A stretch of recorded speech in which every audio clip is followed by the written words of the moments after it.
So how come the world is still talking about a statue that only existed for a mere 54 years over 2,000 years ago? What made this impressive ancient construction so remarkable that we're still discussing it?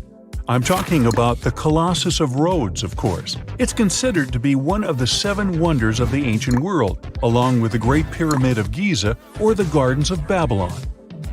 There are a lot of mysteries surrounding this ancient statue, but let's look at some of the facts first, shall we? What we do know is that the local Rhodians decided to start a massive project once a Macedonian siege over their island was over. In other words, it was their way of honoring the higher powers for their victory. Using a lot of material left behind by the Macedonians, they started the construction of the Colossus, which is estimated to have taken about 12 years. Most contemporary descriptions of the sculpture agree that it stood about 105 feet tall. Now, just to compare, that's about the size of the Statue of Liberty today, which is 151 feet tall. It may not seem like a lot. I mean, Lady Liberty is currently ranked as the 52nd tallest statue in the world. The champion here would be the Statue of Unity in India, standing proud at an astonishing 597 feet. But for ancient times, that was quite an accomplishment. But is the similar height the only connection between the Colossus of Rhodes and the Statue of Liberty? Not really. We do know that they both also refer to Lady Liberty as the modern Colossus, since both statues were constructed as a symbol of liberation. There's even a plaque placed inside the pedestal of the New York statue, inscribed with the first verse of the sonnet, "The New Colossus," not like the brazen giant of Greek fame. To build this massive Colossus statue, they sure needed a lot of bronze. Some ancient records even recount that the construction required 27,000 to 29,000 pounds of bronze. Even for modern times, this is a lot, but back then, they even called it an operation that involved the bronze industry of the entire world. The man tasked with bringing the statue to life was Chars of Lindos, a local Greek sculptor. The whole construction took place from 294 to 282 BCE, but unfortunately, Chars never got to see the end result. We don't know for sure why that happened, but some records claim constructing the Colossus of Rhodes may have led him to complete bankruptcy, since he failed to accurately estimate the cost for the massive statue. Anyway, we still don't know for sure how it was possible to build a statue this big back in those days. They had none of the equipment we have today, like excavators or elevators. Some old records said that they had to invent a completely new, custom method to build it. It all happened on the location, put together piece by piece. They supposedly split the statue into many different sections, and the first one to be constructed was the feet. Once each section was done, huge mounds of earth were placed around it, so they could continue working on the next section above.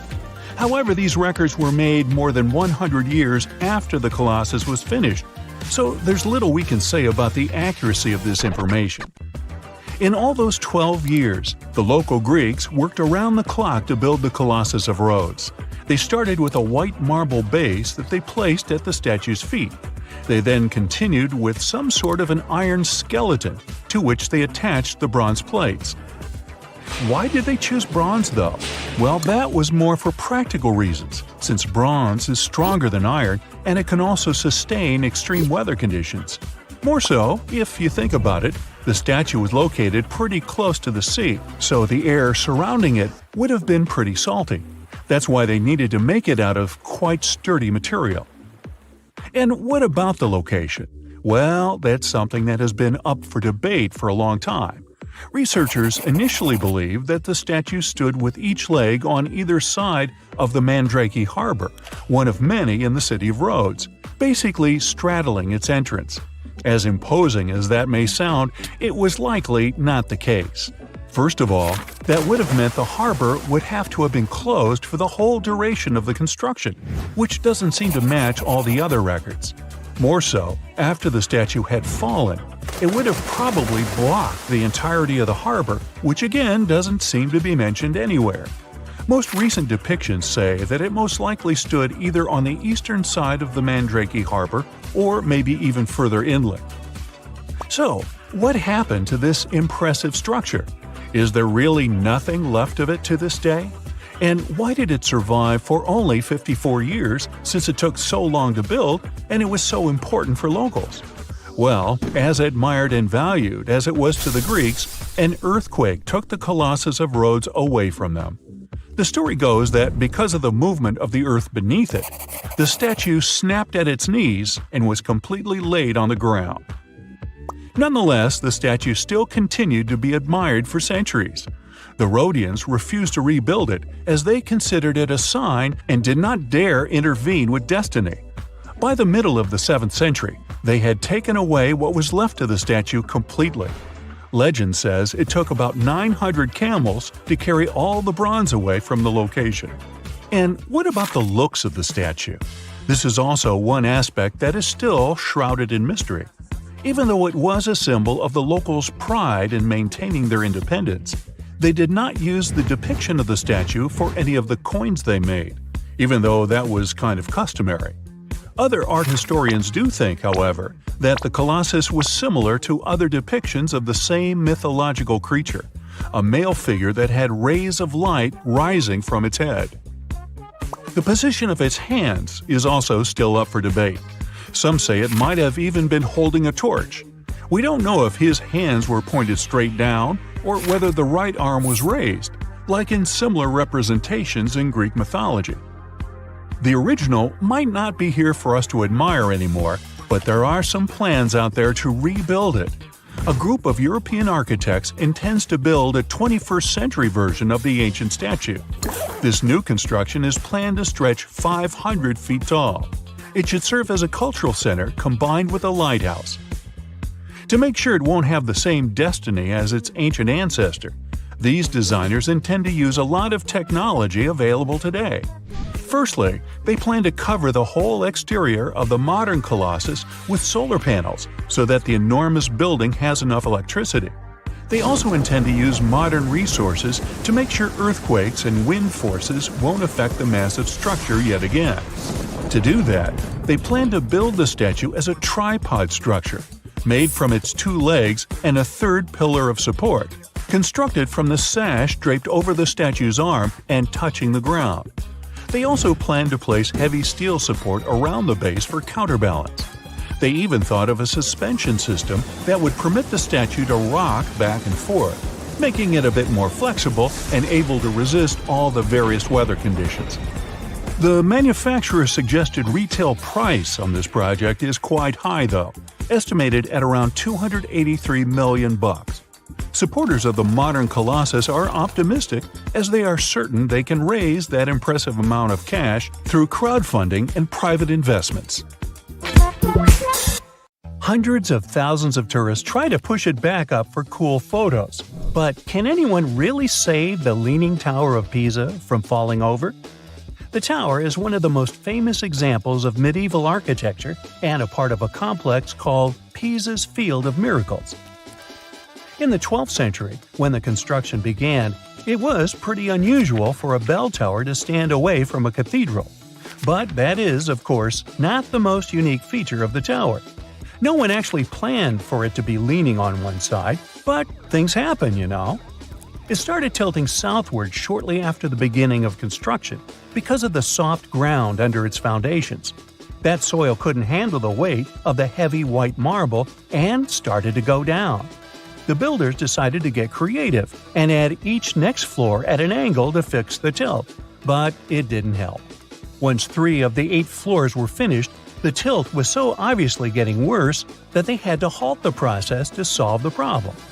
Because of a major conflict between Pisa and the city-state of Genova, the construction stopped for around 100 years. This time was enough for the soil to get in a better condition. A new architect took charge of the process, and in 1372, the tower was ready, tilted at 1.6 degrees. A popular legend says that Galileo Galilei, a famous Italian astronomer and physicist, dropped 2 different weights from the tower to prove that lighter and heavier objects fall at the same speed. If that legend is true, he would have done it when the tower was tilted at about 3 degrees. Almost 3 centuries later, An architect working on the tower wanted to show the world the beautiful carvings on its base, hoping to increase its value. Sadly, it made the construction tilt like never before. Oops. But even despite all this, Pisa's main symbol managed to survive at least 4 massive earthquakes. It turned out that the moldable soil prevented the tower from resonating with earthquake ground motion. In the middle of the 20th century, when the tower was already leaning at 5.5 degrees, Italian officials decided to invite experts to save it from completely falling over. Ideas on how to preserve the ancient monument arrived from all across the world, and they created a special international committee. They came up with an idea to extract soil from beneath the tower's northern foundation to put it back in an upright position. The team ran computer simulations and decided to bring the plan to life before it was too late. Workers wrapped steel bands around the first level of the tower to protect the stone. They put an impressive amount of lead weights on the northern side of the tower and connected it to cables set deep underground. Then they started drilling and removing the soil step by step. This method worked and helped to pull the tower against the direction of the tilt. The team had to repeat the process over several years at 41 different locations around the tower. Talk about perseverance. In May 2008, the tower finished straightening and finally stood still. It lost a total of 19 inches of its tilt. Not bad at all. Engineers believe it will stand strong for at least another 200 years. And with the technology of the future, it should be easy to fix it again and let it stand for another 800 years. Or who knows, maybe robots will figure out how to preserve it forever. So, you have no reason to worry about the Leaning Tower of Pisa. But you might get concerned about the future of some other leaning towers around the world. The bell tower of Syracuse, Germany, held the official title of the world's furthest leaning church tower for years. It was built of granite more than 625 years ago on marshy soil. The foundation was made of oak tree trunks. The water in the ground actually helped to preserve it. When it was drained in the 19th century, the wood deteriorated and the tower started tilting.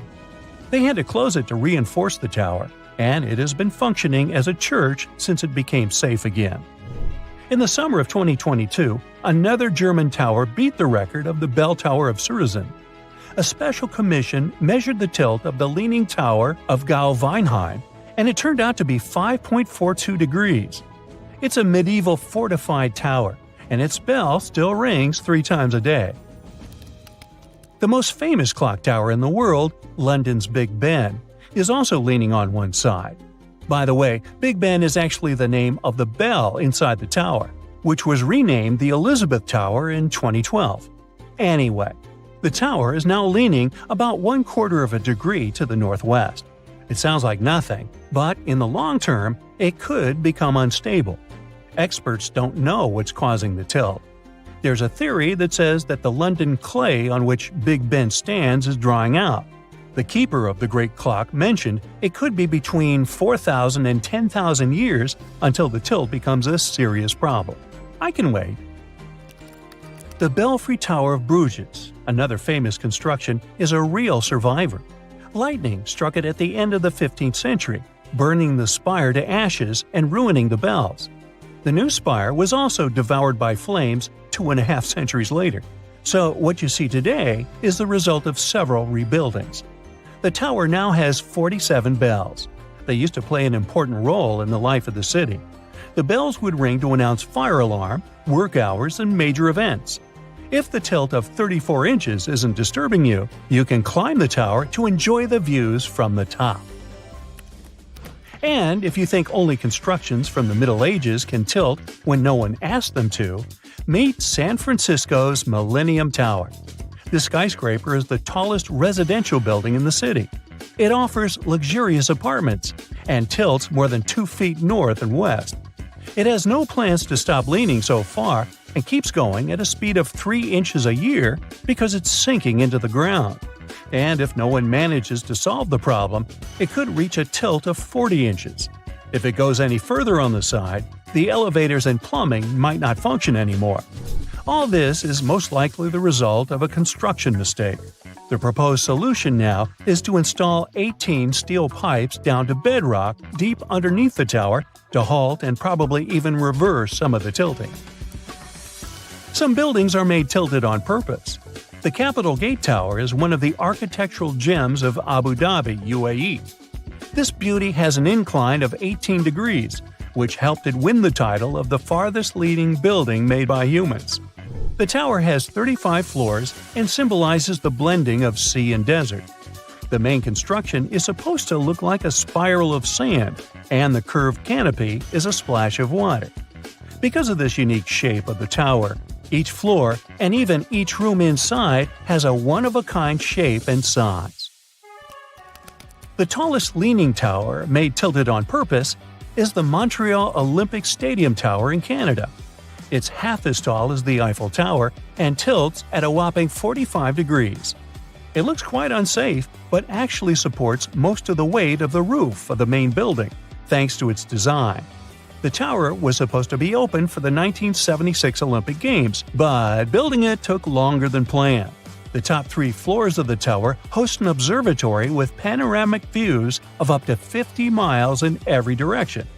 A funicular can take you up there to enjoy the scenery, but you gotta be prepared for a 2-minute ride.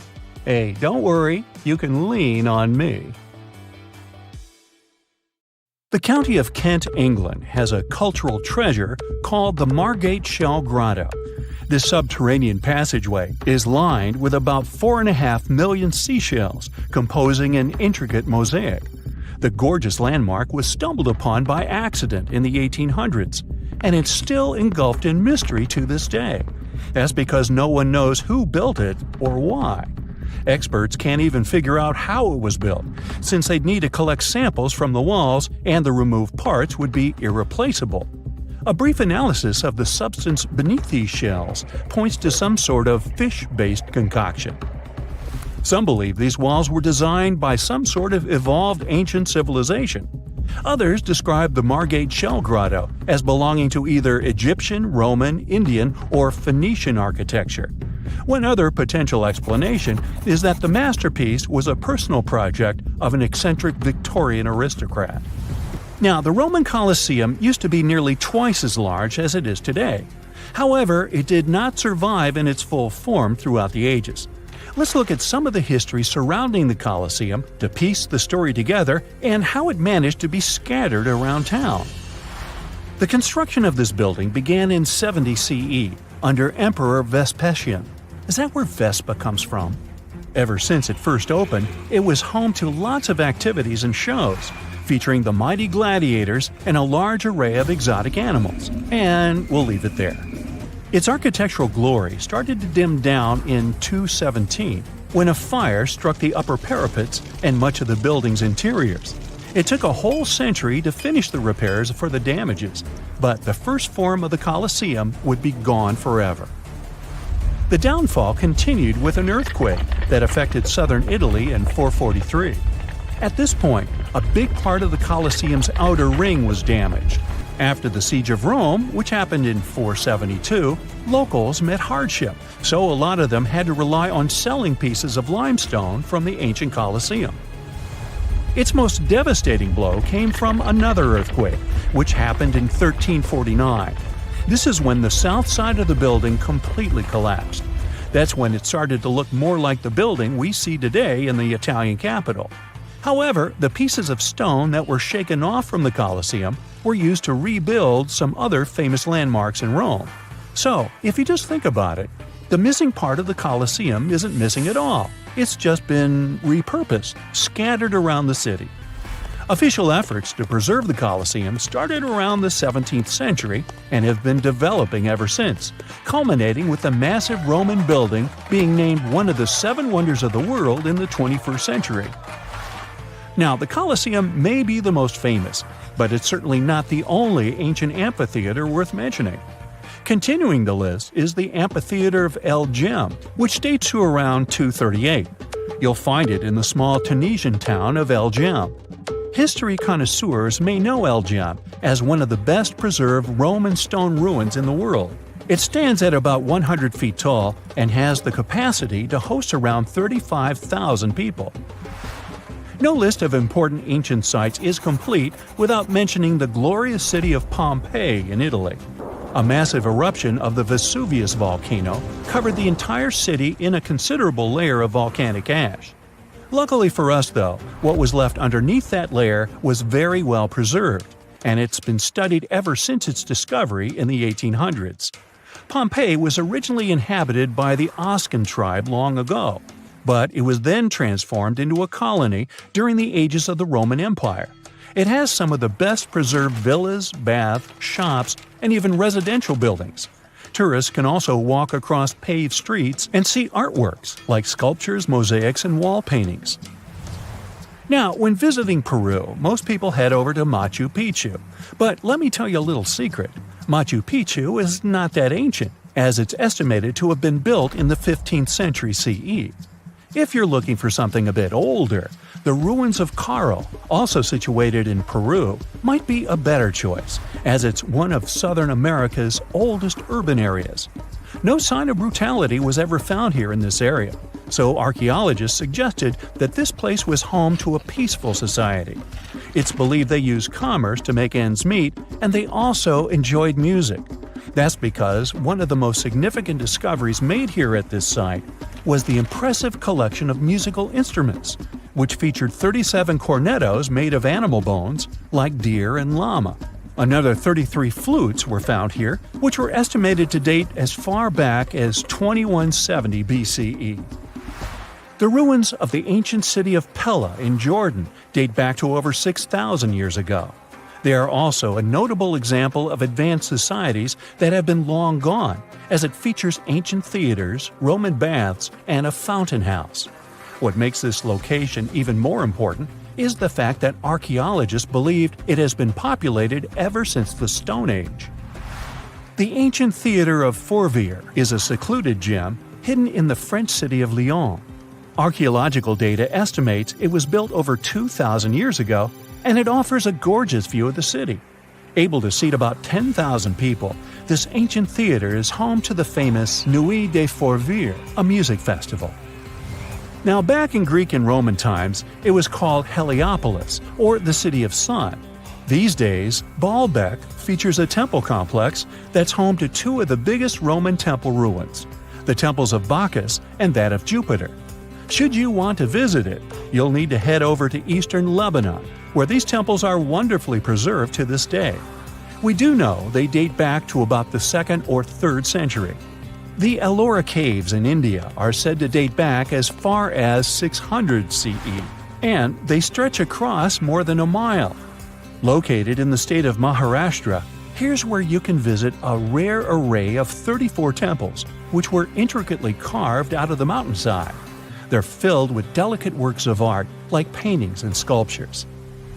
The so-called Cradle of Humankind is home to the oldest record of humankind's history. It's found near Johannesburg in South Africa and features some of the oldest hominin fossils ever discovered. Here you can find roughly 40% of the world's human ancestor fossils. One interesting fossil is that of an Australopithecus africanus called Mrs. Please, who's estimated to have lived around 2.5 million years ago. Fun fact, they even let you have a wedding here. Another temple complex that goes back to the 10th century is Kol Kir, and this one is in the jungles of Cambodia. The journey to reach this ancient site is not easy, and most tourists prefer to use tuk-tuks, a 3-wheeled taxi to get there. The most important monument here at Kol Kir is named Prasat Tham. Only a limited number of tourists are allowed to climb the staircase to the top to reduce their exposure to damaging elements. But the views are worth it if you don't have a fear of heights. You'll see about 40 inscriptions that go as far back as 932. A lot of monuments from the complex aren't open to visitors, since they are still hidden in the forest and the area is not safe. It's hard to imagine that this site used to be the location for the biggest trading center in the world back in the 3rd century. However, since the ruins of Volubilis are some of the best preserved in the world, they can still paint us a pretty accurate picture. With its majestic House of Commons and the triumphal Arch of Caracalla, Volubilis was the farthest city of the Roman Empire and a key location for the Kingdom of Mauritania. It would have been in an even better location if it weren't for an earthquake that happened in the 18th century. If you ever want to check it out, be sure to head to Morocco's Fez Meknes region. Back in the 12th and 13th centuries, Bologna used to look like modern-day Manhattan. No one knows exactly how many towers resembling skyscrapers it used to have, but the most likely number is at least 100. The tallest of them was around the same height as Big Ben. When the towers were built, Bologna was one of the largest cities in Europe. Construction projects were massive and ambitious. Someone built cathedrals and town halls, and the richest noble families also erected towers, possibly as a symbol of status and wealth. There was no place in the city center to build grand castles, so they had to go up with the construction. They didn't actually live in those towers, but in smaller structures next to them. The towers served for defensive purposes. It took between 3 and 10 years of work to build one tower, and it was a really tedious process. Each of them had a steady foundation deep underground and a base made of big blocks of selenite stone. The rest of the tower was becoming thinner and lighter the higher it went. In the 13th century, they demolished many of the towers, and others just collapsed by themselves. Some of them were later reused as city towers, shops, or residential buildings. Now you can see only 22 towers still standing in the center of Bologna. 2 of them have become the unofficial symbol of the city, mentioned in every guidebook. Another historical surprise coming from Italy is that gladiators weren't only male. Gladiatrix were rare, but they did exist. There's evidence that several women took part in Rome's public games. In ancient texts, these women were often called ludia, or mulieres, but not ladies. Some scholars think it means that it was mostly lower-class women in the arena. The term gladiatrix wasn't used in ancient times. It was first coined in the 1800s. Women who chose to become gladiators seemed to do so for independence, fame, financial rewards, and probably debt remission. They were most likely honored like male gladiators. All this was a bit tricky to accept in Roman society at that time, and women's roles in it. At the beginning of the current era, the Roman Senate passed a law prohibiting free-born women under 20 from taking part in arena games. Emperor Septimus Severus banned all women from the arena in the year 200 of the current era. He was probably afraid that women might want to compete in the Olympic Games. It would seriously mess up the existing social order. Pineapples were once the equivalent of designer bags and watches today, a symbol of wealth and status in Britain. You can still see them at the top of the western towers of St. Paul's Cathedral, one of the most famous landmarks of London. Explorers who came back from the Americas described pineapples with so much enthusiasm that everyone was dreaming about trying the king of fruits, as it was called. Pineapples need very high temperatures and years to mature. And despite the cold and rainy climate of England and Scotland, you could see pineapples growing in any wealthy country house garden by the end of the 18th century. They even installed special greenhouses called pineries with heating systems. A single pineapple was worth up to 80 pounds, which is about $15,000 today. Of course, people would hardly eat this expensive beauty, but send it as a gift or display on a dining table until it would rot. Folks who couldn't afford to buy a pineapple would sometimes rent one to show off wealth at a party. The king of fruits became a part of various designs and tableware for the rich. Stone pineapples on gateposts and the pineapple atop the Wimbledon trophy are living memories of that time. Around 1820, there were so many pineapples imported from abroad that they started losing their luxury status. 100 million years ago, there were giant crocodiles living in the Sahara Desert. In the 1990s, paleontologists found fossilized skeletons of primitive crocodiles, including the so-called supercroc. They discovered several partial skeletons from 110 million years ago.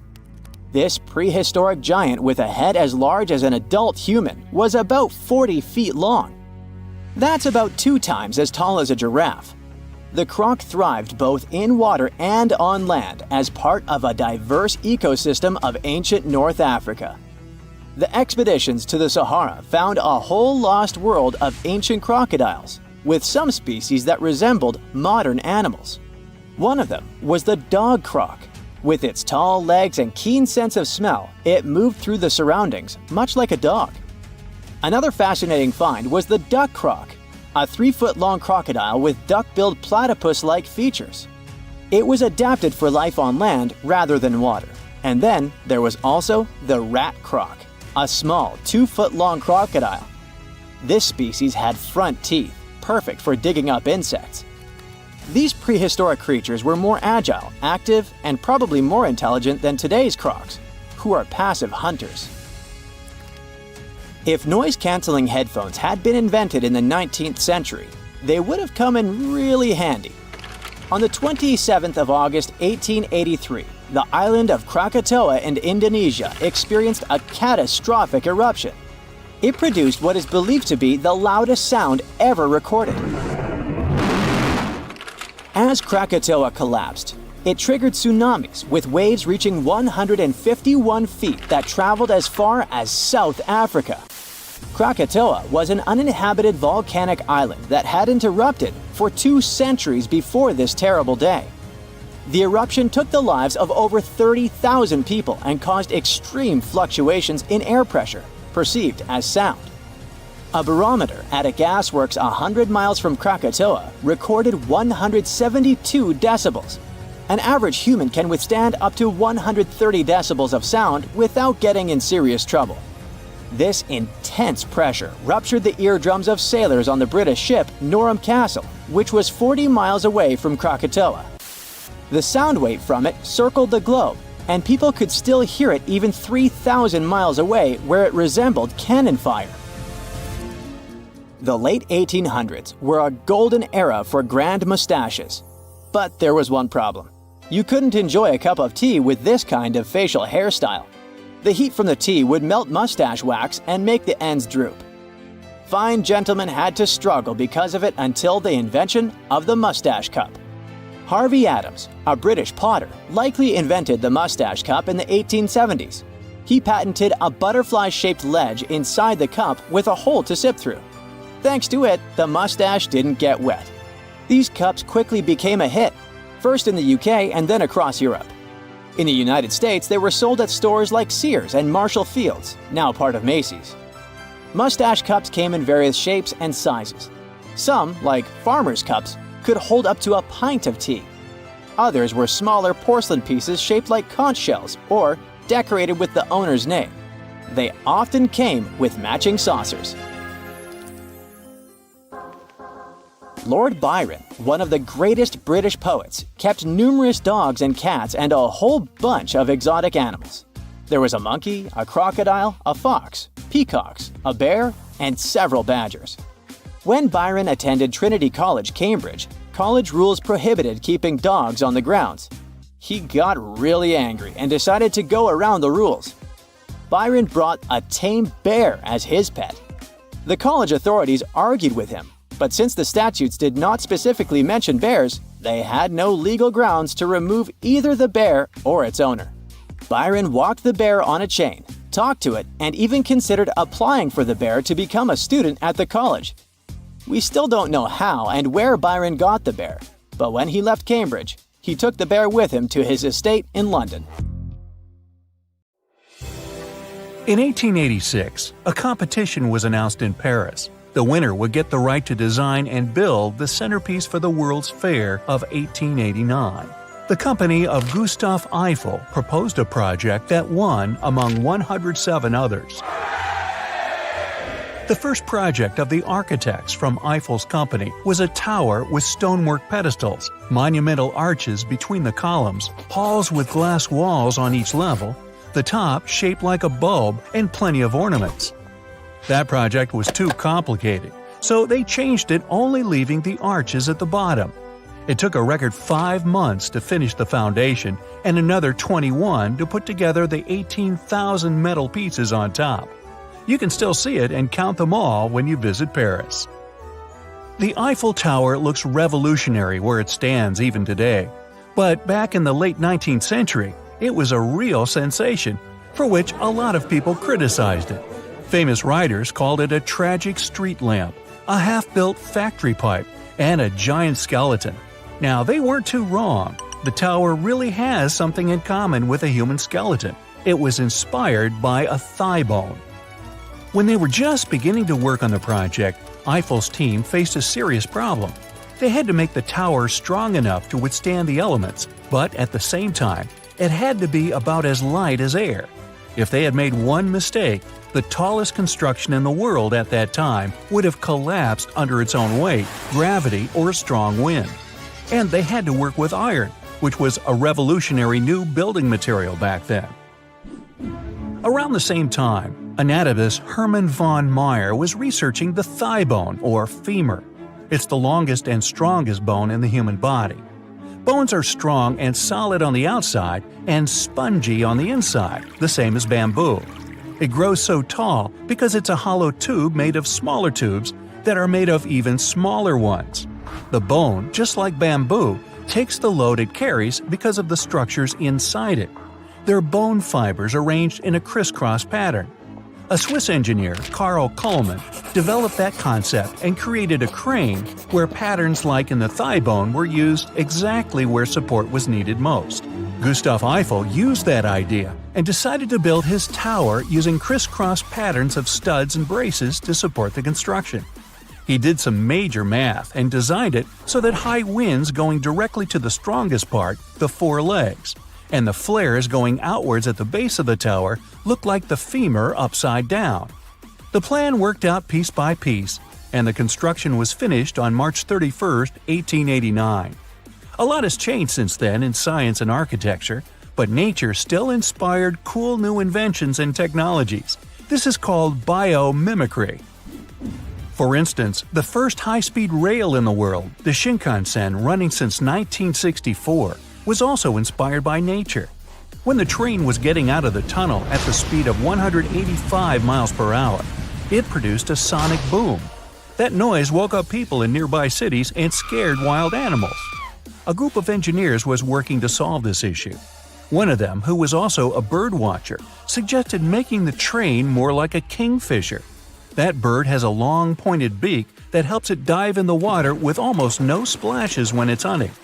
They reshaped the front of the train, giving it a sort of beak, and solved the noise problem. The new shape also helped save energy consumption because it was more aerodynamic and made the train 10% faster. The inventor of Velcro was inspired by his own dog. He wanted to find out why burrs stick to its fur so easily and noticed tiny hook-shaped spikes on them under a microscope. They catch onto different materials with loops, like fur and fabric. Georges de Mestral recreated that technology and started his own company back in 1959. Ever since, the fastening system of nylon loops attaching to tiny spikes has been used for many different purposes. Sharks are some of the best swimmers in the world. They are so fast thanks to their body shape and also a special kind of skin covered in small teeth and not scales. Scientists created a film based on shark secret technology. When a ship is covered in it, little marine creatures can't stay attached to it, and so the vessel can travel faster and save fuel. Swimmers wearing swimsuits made of shark-inspired material also become much faster. They also bite harder. Not really. Brightly colored butterflies and peacocks inspired an energy-saving technology for phone displays. These creatures have little structures on their wings and feathers. When white light shines on them, they reflect different colors at different speeds because the surface isn't uniform. In screens based on this idea, the colors also come from reflection. The screen doesn't produce them and saves energy this way. The colors are still bright and vivid, so it's a win-win. The African Namib desert beetle is a pro at collecting water. It transforms fog into droplets of water in little bumps on its shell. Then it sends the water directly to its head for drinking. MIT scientists and engineers created a similar structure out of glass and plastic. It can be used for cooling devices and to safely clean up toxic spills. Now, whales are some of the largest creatures on the planet, and at the same time, they're great swimmers, divers, and jumpers. Their secret is bump protrusions on the fins that are pretty much like wings. They control the water flow to help the whale make different maneuvers. Scientists decided to use this idea for wind turbines. Tests have shown these whale-inspired turbines are more stable, durable, and quieter than regular turbines, and can generate more energy from wind and water. Elephant trunks have over 40,000 muscles and are super agile. They can lift heavy loads and do complicated maneuvers, like picking apples from a branch. Trunk design inspired it has a memory and learns to reach and grab things from its own experience, like a human baby. This technology is already used in factories, labs, and hospitals. Another kind of robot, a squishy one, was modeled after an octopus. This robot doesn't move on a predictable trajectory like its hard-bodied friends. It can curl, shrink, and change into a new shape because it doesn't have fixed joints. It doesn't bump into things and adapts to any environment no problem. That's why it can be a great help in rescuing people. Bats get around thanks to echolocation. They produce ultrasonic sounds that bounce off things and then calculate the distance to those things. Scientists design a similar system to build into walking sticks for the visually impaired. It sends out 60,000 pulses every second and gets echoes. The stronger the echo, the closer the object is. Geckos are super climbers that can move on all kinds of surfaces, including walls, ceilings, and glass. The secret to their success is tons of microscopic hairs that give them a fantastic grip on any material. Scientists decided to use this knowledge for medical purposes and maybe to turn humans into spider humans in the future. The gripping material they designed is activated by UV light. Lobsters are delicious. They also have a unique vision. Their eye lenses are like flat mirrors that don't bend light but reflect it at many different angles. Scientists use this principle in building telescopes that can focus from different angles in space. A lobster's vision also inspired X-ray devices that can see even through a thick steel wall. Did I mention lobsters are delicious? Woodpeckers spend their days drumming on tree trunks, but their skulls and brains somehow stay safe and sound. That's because their beak and skull have many layers, and some parts of them are soft and absorb the shock. Scientists noticed this on CT scans of the birds' heads and used that knowledge to build a mechanical shock-absorbing system for micro-devices. They can also use it to make insulation material for spaceships and protect football players from injuries. Now, not all attempts at biomimicry are equally successful. In the late 1990s, Mercedes-Benz was looking for a new design idea of an aerodynamic, safe, efficient, and maneuverable car. They thought a boxfish would be a perfect role model. It resists the flow of water and stays on its course even in the rough sea. Well, what worked well in the sea didn't work out for a car. It turned out to be super unstable. Hey, it wasn't failure. They just learned one more way that it didn't work and went on to try the next thing. Good advice. What if I told you you just won a round-the-world trip to visit the planet's most famous landmarks? Nice, right? But there's a catch. You might be visiting them for the last time in your life. That's because these landmarks are threatened to disappear during your lifetime. Yikes! Ah, Paris, the city of love. For our modern eyes, it's hard to imagine the city without its most famous landmark, the Eiffel Tower. But it wasn't always there, of course. Gustave Eiffel, the tower's architect, was commissioned to expose it during the 1889 World Fair. But the so-called Iron Lady was only meant to stand for 20 years. After that, it was going to be demolished, except that, this plan was never implemented. The tower wasn't taken down because of an antenna built on top of the tower, and it conducts wireless signals. But there's a problem. The Iron Lady is made of iron. And with time and bad weather, which Paris happens to get a lot of, iron deteriorates. It rusts, and this rusting makes the iron weak, up until the point where it can crack. And if a tower that is made purely of iron starts to crack, you know what this means. No more selfies eating croissants in front of the famous Tour Eiffel. Apparently, French authorities are aware that this is happening, but instead of repairing the whole tower, they're kind of just painting over the rust.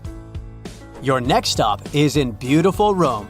You are here to visit, you guessed it, the Colosseum, one of the world's most visited monuments. The gladiators used to put on shows there. Well, you might as well say arrivederci to it while you can. Like a lot of ancient monuments, the Colosseum is in danger of disappearing. It survived for almost 2,000 years since it was commissioned by Emperor Vespasian.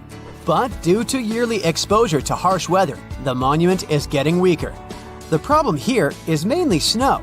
When snow falls upon the Colosseum, the freezing water infiltrates the cracks of the rocks and makes them bloat.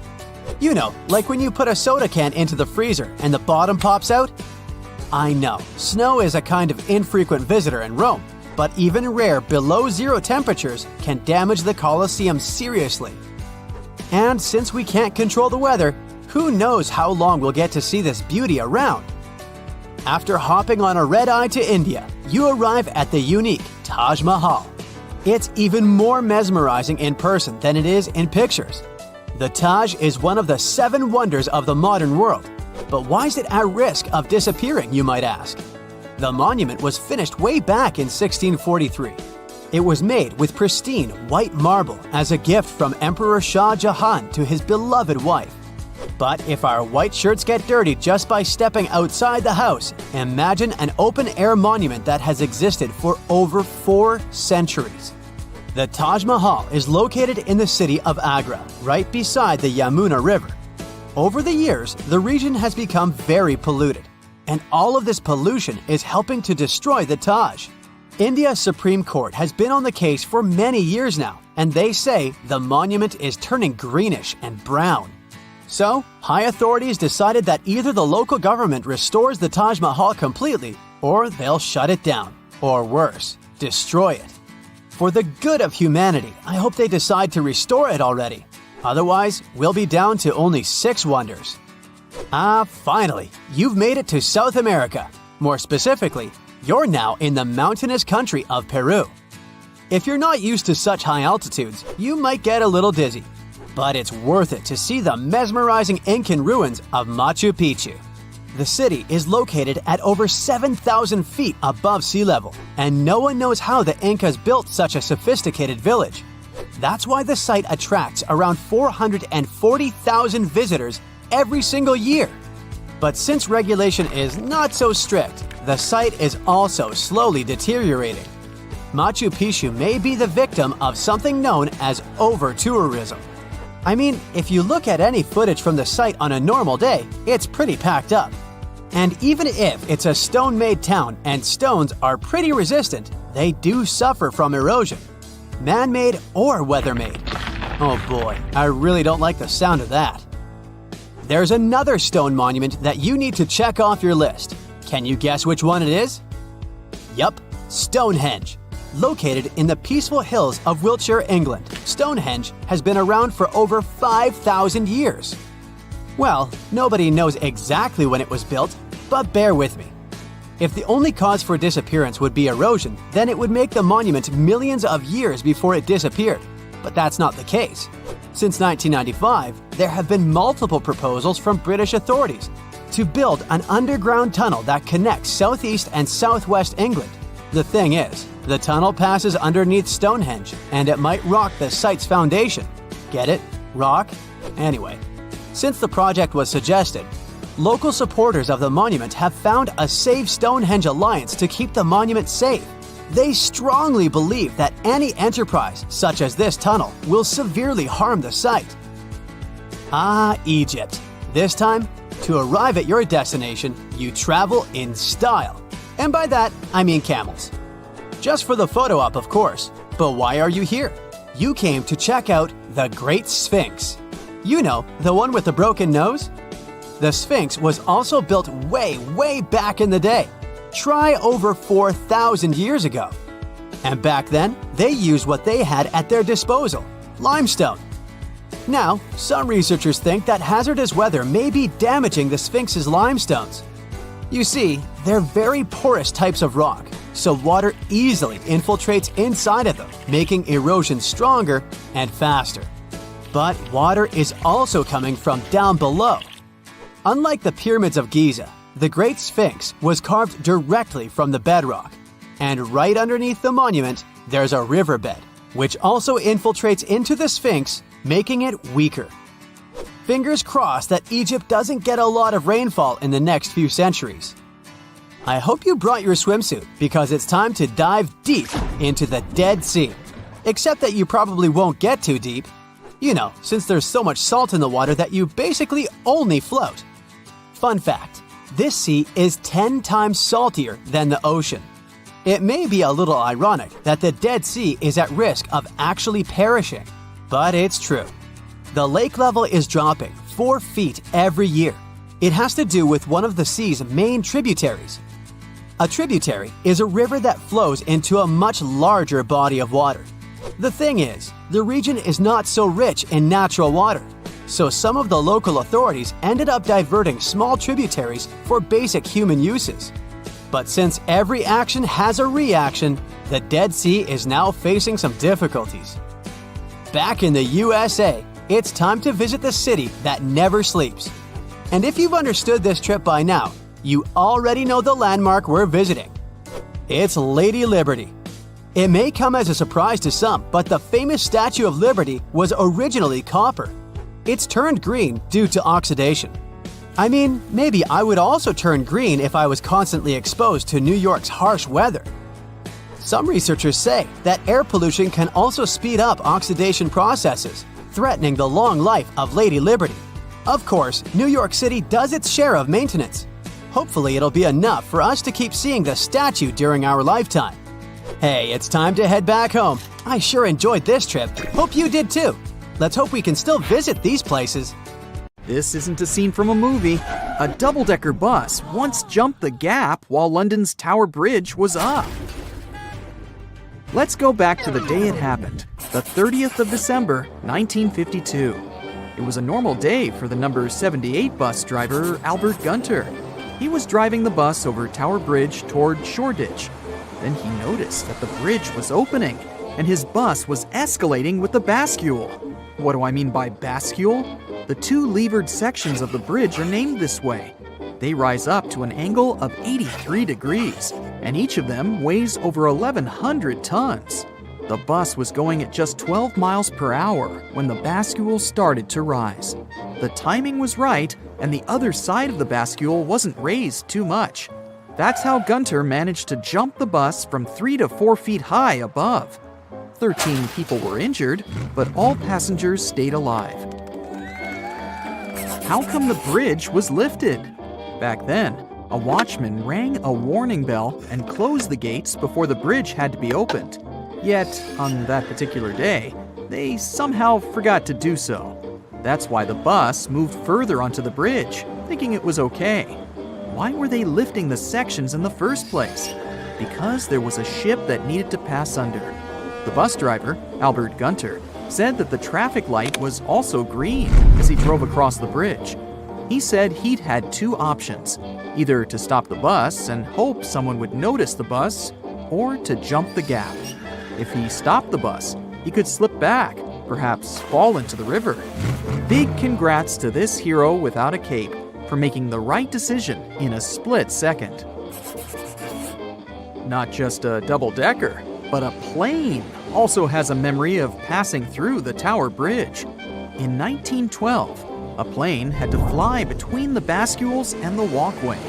The vertical distance between the upper walkways and the deck of the drawbridge is 141 feet. The pilot, Francis McLean, was in a modified float plane that could fit in between. This is how he managed to fly successfully. He was the first person to fly under the walkways. For many of us, it's super risky and frightening. But for him, it was like a piece of cake. He told the press, "It isn't so risky as it appears, for the arches of the bridges are tremendous things when you get close to them."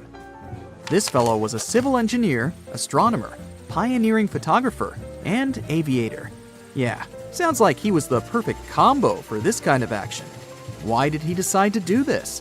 Thing was, he had an appointment in town. It all happened on a Saturday morning. McLean thought, why wouldn't he go there with his float plane? He took off at 6 a.m. He was at Westminster Pier on a Port of London launch at around 8:30 a.m. Want to hear a story from a prankster who lived in early 1800s London? Theodore Hook and his friend were hanging out as usual. Then they made a bet. Hook bet that he could turn any ordinary house into the most talked about address within a week. The power of a hoax is proven by him. They picked a random house in the city.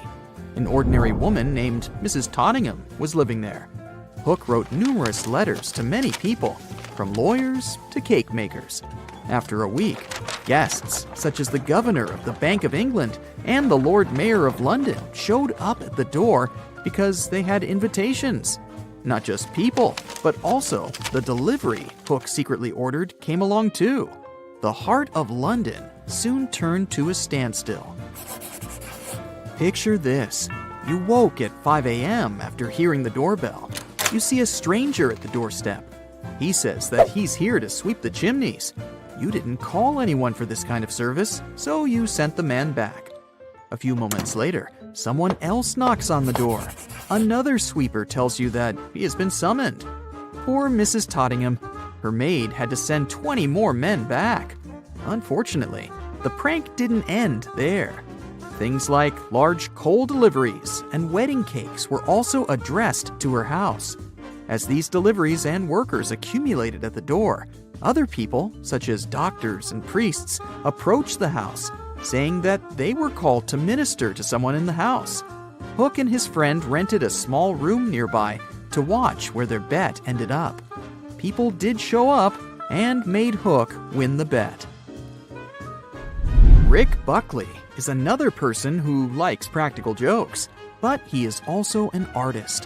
In 1997, he modeled his nose and stuck it on various places in London with glue. Pardon? Yes, his aim was to protest against CCTV. Such a creative mixture of prank and art.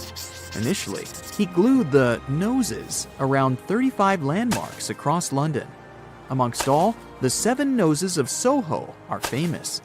I guess he doesn't like people poking their noses into other people's businesses. It's time for free association. From the noses placed in random places in the city, it's time to jump into older times, when people used toxic cosmetics on their faces for the sake of beauty. I'll refer to a trendsetter of her time, Queen Elizabeth I. She had a major influence on fashion. Not just women's clothes, but also the style of men got influenced by her choice of wardrobe. Here I'm going to talk more about her iconic white look. This look is achieved by a white foundation called ceruse. It's made by mixing white lead and vinegar. In that era, people also wanted to bleach freckles and treat blemishes. These types of cosmetics included ingredients like sulfur, turpentine, and mercury. As you can guess, these ingredients are harmful. They end up leaving the skin gray and shriveled. I'm not even going to mention other health issues magic cosmetics caused. Michael Holmes is a pro skydiver and canopy parachutist. No, he isn't a relative of Sherlock Holmes. He's on my list because he survived against all odds. One day, he was instructing new skydivers. It started as a routine day for him. He was on the plane with 16 students. They were going to jump from 15,000 feet. The process was simple on paper. They would allow a free fall for about a minute and then open their canopies at 5,000 feet. That day, things didn't go as planned. Michael released the parachute and it didn't open. He spent seconds trying to get rid of the main parachute so that he could open the reserve one. As he was struggling, he was also continuously spinning. He described the free fall as, "I was spinning so fast that I was nearly passing out from the G-force." He was in a similar situation before, when he had to unsnag the fine cords between the harness and the canopy. He knew that he had a backup and that this system was safe, so he didn't panic. Well, at least at the beginning. This time, he couldn't lose the main canopy. As he was around 4,000 feet, he decided to pull the second parachute, and nothing happened. He was trying to stay calm and find a way to land safely. The lines were still snagged, so the main canopy was still there. He couldn't reach the small knife. He had to cut the lines. What was even worse than spinning was that time was ticking. He was running out of options while moving closer to the ground at a speed of around 80 miles per hour.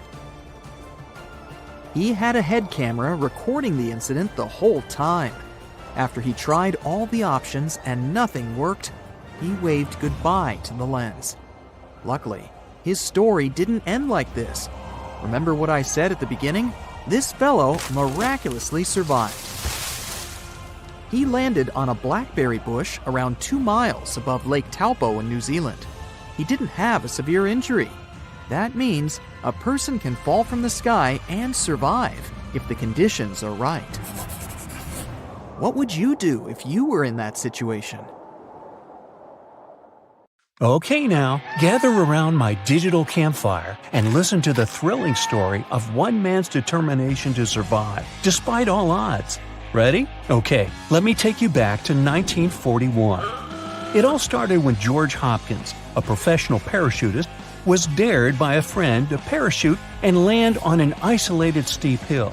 In this case, it would be fair to call him a true daredevil, since this hill was also called Devil's Tower. Devil's Tower is a butte composed of magmatic rock. It's located in Crook County, Wyoming. It's also known as Bear Lodge Butte because plenty of bears used to live there. Also, it was considered a sacred place by indigenous people. They have fascinating legends on how the rock was formed. But Hopkins' story is not a legend. No, it's all real. Before his almost week-long survival adventure began, Hopkins already had several records when it came to parachuting. One of them was for making the most parachute jumps. The number was close to 2,500. Another record was for jumping from the greatest height, which was 26,400 feet. He even made a living by leaping from burning planes for movies. That's a real Hollywood hero. Yeah. However, he was not the one to be content with what he had. He always wanted to push his limits further and achieve more. That's when he struck a wager with his friend Earl Brocklesby, who was also a bit of an eccentric person himself. The man was known for things like keeping a live rattlesnake under his hat, which he would reveal from time to time, letting people pet it. Brocklesby offered to give $50 to Hopkins if he could successfully parachute and land on top of the rock. Ooh. That amount might not seem like much, but it equals around $800 today. So now you know why parents tell you to choose your friends carefully. Of course, Hopkins wanted to win the bet. With the tower summit being just over 1 acre in size, he wanted to prove that he could land precisely on the target. And he was confident that he'd be able to do it easily. What could go wrong? This kind of self-confidence we all want, am I right? Well, in this case, maybe not so much. Hopkins made the mistake of not getting permission from the National Park Service for his publicity stunt. He only informed one newspaper reporter from the Sundance Times, promising them exclusive coverage of his jump on condition that they didn't tell anyone until after the act was complete. His plan was simple. He was going to jump out of a plane and land on the rock. After that, a bag with climbing supplies would be dropped down to him. There would be a sledgehammer, an old car axle sharpened on one end, and 1,000 feet of rope inside. He was later going to use all this to come down from the tower. Little did 29-year-old Hopkins know as he took off in a plane on October 1, 1941, that his plan was going to fail. As soon as he made the jump, the problems began. He was nearly knocked off course by severe wind gusts. The landing was rough. The man was reportedly dragged several feet across the rocks, hitting a boulder. Thankfully, he was mostly unharmed. However, that wasn't the case with his rope and supplies. His pilot dropped his stuff down, but the bag bounced and fell off the edge of the tower, leaving Hopkins stranded on top over 1,200 feet in the air. The ironic thing is that he was ultimately going to realize that even if he had managed to retrieve his supplies, he still wouldn't be able to make it to the bottom. His rope was around 200 feet shorter than needed. Oops. Realizing this was now an emergency situation, his pilot informed the authorities and a plan to save Hopkins was put into motion. The first thing they did was to try to drop the supplies for the second time. However, that didn't work because they didn't bundle the rope properly. As a result, it unfurled while falling and got tangled and frozen due to heavy wind and snow. Hopkins was unable to untangle the frozen rope despite all his efforts. It finally sank in that he was going to have to spend the night there, shivering in the rain. After hearing about what had happened, spectators, photographers, and newspaper reporters flocked to the scene to watch things unravel before their eyes. The Park Service later reported that over 7,000 people visited the rock during the course of these events. What is a publicity stunt without the public anyway? The next day, Hopkins started getting frustrated with each passing hour. That's why he decided to throw a note off the edge of the rock. In this note, he said he would like to attempt to parachute off the tower. But the authorities immediately vetoed this idea, stating it was too risky. But now, they had to come up with a better way to save him. As they were brainstorming about the safest way to do it, airplanes kept dropping water, blankets, warm clothing, and food to Hopkins. He shared it with chipmunks and squirrels. It's reported that even a medium-rare steak was in one of those survival bags. Still wouldn't consider it a 5-star dining experience, though. The ideas of saving him with the help of a helicopter or even a Goodyear blimp was quickly dismissed. They were too dangerous due to increasingly hazardous weather conditions. Eventually, it was decided that it would be best for someone to personally retrieve Hopkins. In the next several days, several attempts to rescue Hopkins were made by experienced climbers, but they all ended in failure due to merciless winds and snow. That's when Hopkins' luck must have returned because a Dartmouth student named Jack Durrance notified the Park Services that he was willing to come and rescue Hopkins with a bunch of his climbing buddies. The authorities were willing to accept Durrance's offer and give him a chance. After all, he was one of the first people to ever climb the tower back in 1938. Durrance and his team were supposed to travel by plane, but the flight was delayed due to bad weather. This forced them to travel by train to Denver, and then by car the rest of the way. They arrived at the tower on October 5th and started working on finding a safe route for their rescue mission. It was stated that the tower was nothing but a sheet of glass when they arrived. Fortunately, that didn't stop them from slowly ascending to the summit where Hopkins was waiting. They did that by hammering pegs into the rock and attaching their ropes to it to keep them safer as they clambered up the steep rock. The climb took them 9 hours. They found Hopkins in good physical condition and good mood. Together, they began their descent, which was completed with little difficulty. In the end, Hopkins appeared in newspaper headlines just like he wanted and got his $50 from his friend. Afterward, Hopkins continued parachuting. He even helped train young parachuters. He eventually quit flying and jumping in 1958, but he still holds the title of the only man to parachute onto the top of Devil's Tower. Now, buttes are not the only places where parachuters get stranded, by the way. There are many cases of them getting stuck on trees, hills, radio towers, lampposts, and even buildings. One such case happened fairly recently during the Turkey leg of the 2014 Pro Base World Cup. A top base jumper taking part in the Cup was going to jump from the 780-foot-tall Sapphire Tower, which is one of Istanbul's tallest skyscrapers. If only he knew things were going to get nasty.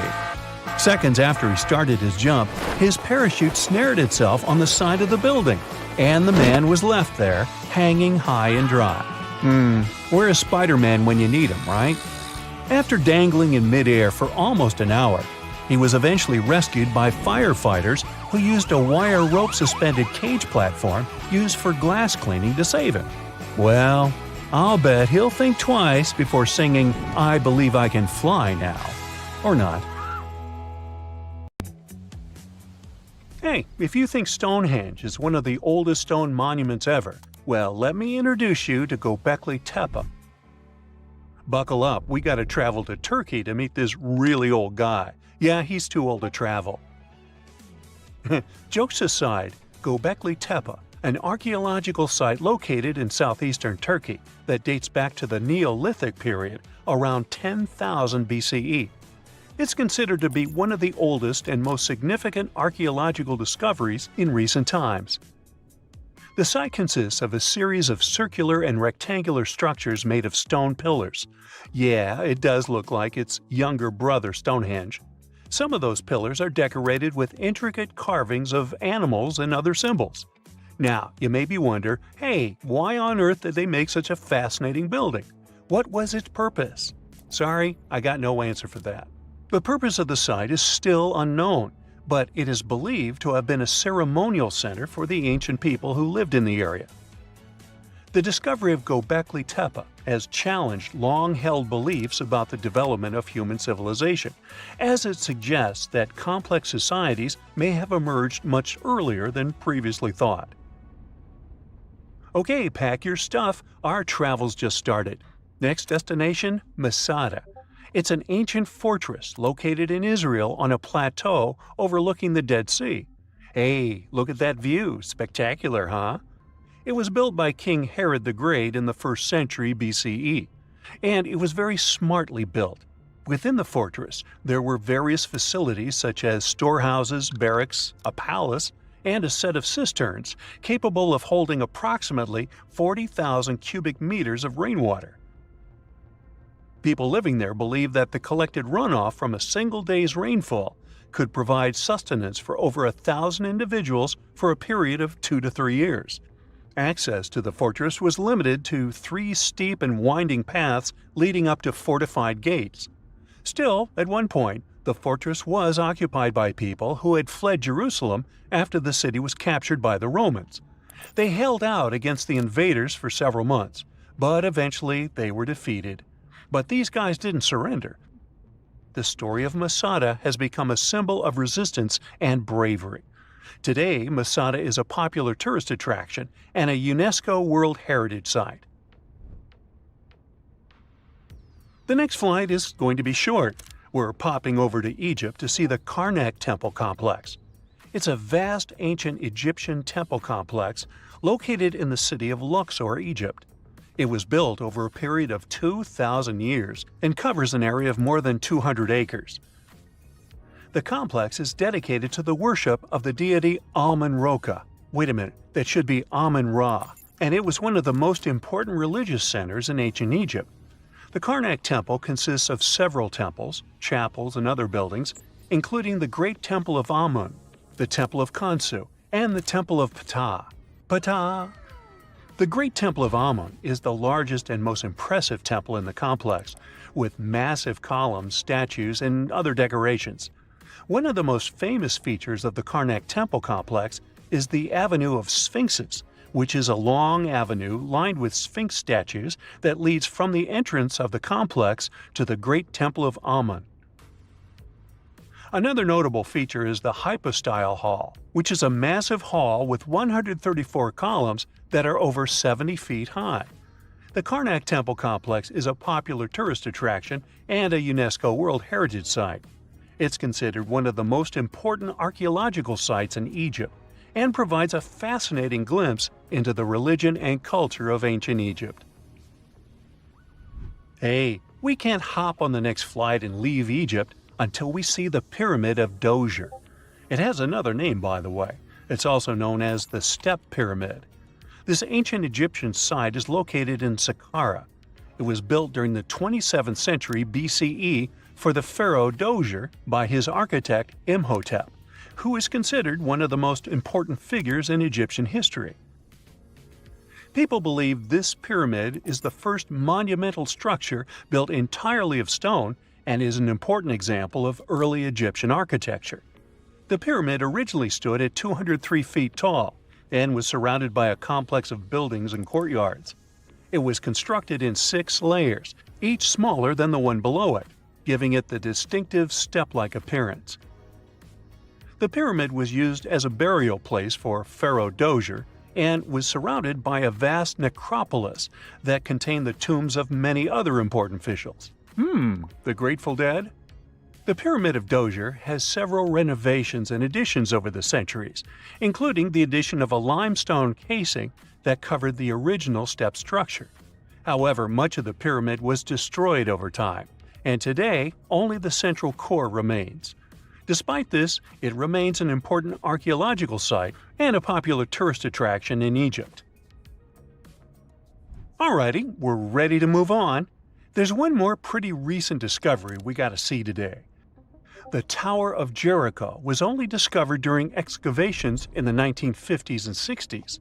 It's an ancient stone tower located in the city of Jericho in the West Bank. Just like Gockley Tapa, this one is believed to be one of the oldest stone structures in the world, dating back to approximately 8000 BCE. The tower stands at over 28 feet tall. It's made up of two main sections, an inner tower and an outer tower, which are connected by a series of stairs. The purpose of the Tower of Jericho is not entirely clear, but it is believed to have served as a defensive structure or a watchtower. It may have also had religious significance, as it was located near a sacred spring. The Tower of Jericho is a significant archaeological site and has provided valuable insights into the early history of human civilization. It's open to visitors and is a popular destination for tourists interested in ancient history. Now, this ancient site even got attention from Netflix, and they made a movie where the action takes place in Mohenjo-Daro. This site was a major center of the Indus Valley civilization in present-day Pakistan. Mohenjo-Daro was one of the largest cities of the ancient world, with a population estimated to have been around 40,000 in its peak. Trust me, that must have been a crazy megalopolis back then. The city was notable for its advanced urban planning, with sophisticated drainage and sanitation systems, and its impressive architecture, including the Great Bath and the Granary. Mohenjo-Daro was abandoned around 1900 BCE, and its ruins were only rediscovered in the 1920s. Today, it is a UNESCO World Heritage Site and an important archaeological site for the study of ancient South Asian civilization. We're heading to a teeny-tiny country that has quite an impressive history. Welcome to Malta. The Ziggurats temples are a Neolithic site located on the Mediterranean island of Gozo. They're probably one of the oldest freestanding structures in the world, dating back to around 3600 to 3200 BCE. The temples consist of two megalithic structures, each with multiple rooms and altars.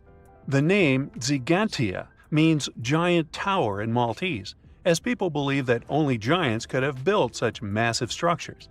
The temples are believed to have been used for religious purposes and are considered to be an important example of prehistoric architecture.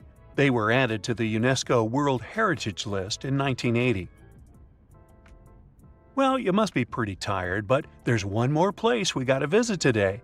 Our plane is already landing in Armenia, and we're here to see the Temple of Garni. Look, this one is well preserved. This temple dates back to the 1st century CE. It was built by King Tiridates I as a dedication to the sun deity Mir. Sadly, the temple was destroyed in the 17th century during an earthquake, which is quite a common thing for this area, but it was later reconstructed in the 20th century. Today, it's a popular tourist attraction and is also listed as a UNESCO World Heritage Site.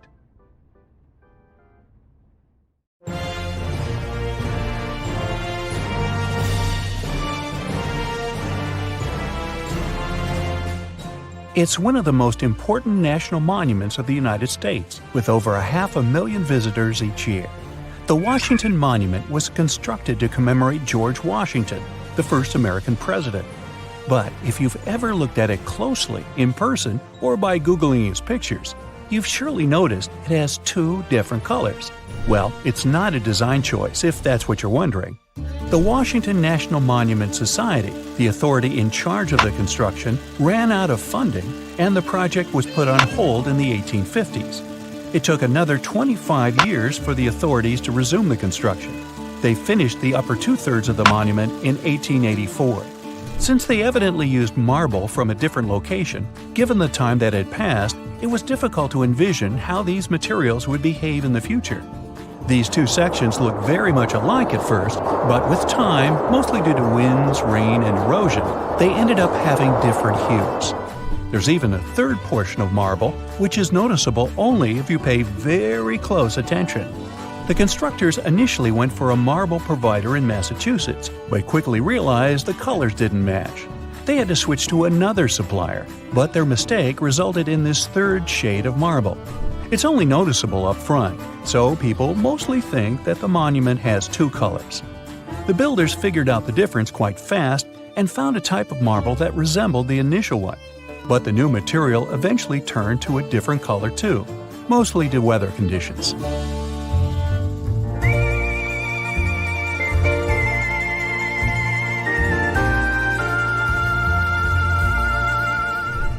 Are you one of those people who like to spend their free time on Pinterest or Instagram in search of your next travel location? Then you surely haven't missed a little Italian town called Cinque Terre. The reason why it's so popular among photographers and globetrotters is its brightly painted buildings, which come in a nice contrast to the crystal-clear ocean waters. These houses come in a huge selection of colors, from green to yellow and even bright pink. So it's no wonder this location is such a hit. It looks more like a painting than an actual place on Earth. But why are these houses so gorgeously bright?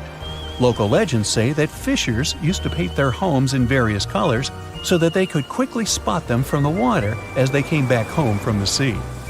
Now, some other buildings come with coloring so specific that their inhabitants are prohibited from changing it by law. It's the case of the Pink City, otherwise known as Jaipur in India. It has numerous buildings of different hues of pink, from dusty rose to fuchsias. This impressive coloring dates back to the 1800s. Rumor has it that the Indian Maharaja of the time, Sawai Ram Singh, wanted to welcome Prince Albert during his visit. So he literally painted the whole town pink, which of course begs the question, why he chose pink and not any other color? And it turns out this hue was meant to subtly imply the idea of a welcoming location or a place of hospitality. Jaipur isn't the only monochrome city in the world. Its blue counterpart is located in Morocco. It's called Chefchaouen. Some locals say that the city is painted blue to symbolize the beautiful coloring of the Mediterranean Sea. Others consider that painting their houses blue keeps them cooler when it's hot. There are even claims that painting a house blue can help keep mosquitoes away. People believe that the hue resembles the waves of the sea, which isn't a really desirable location for insects, if you think about it.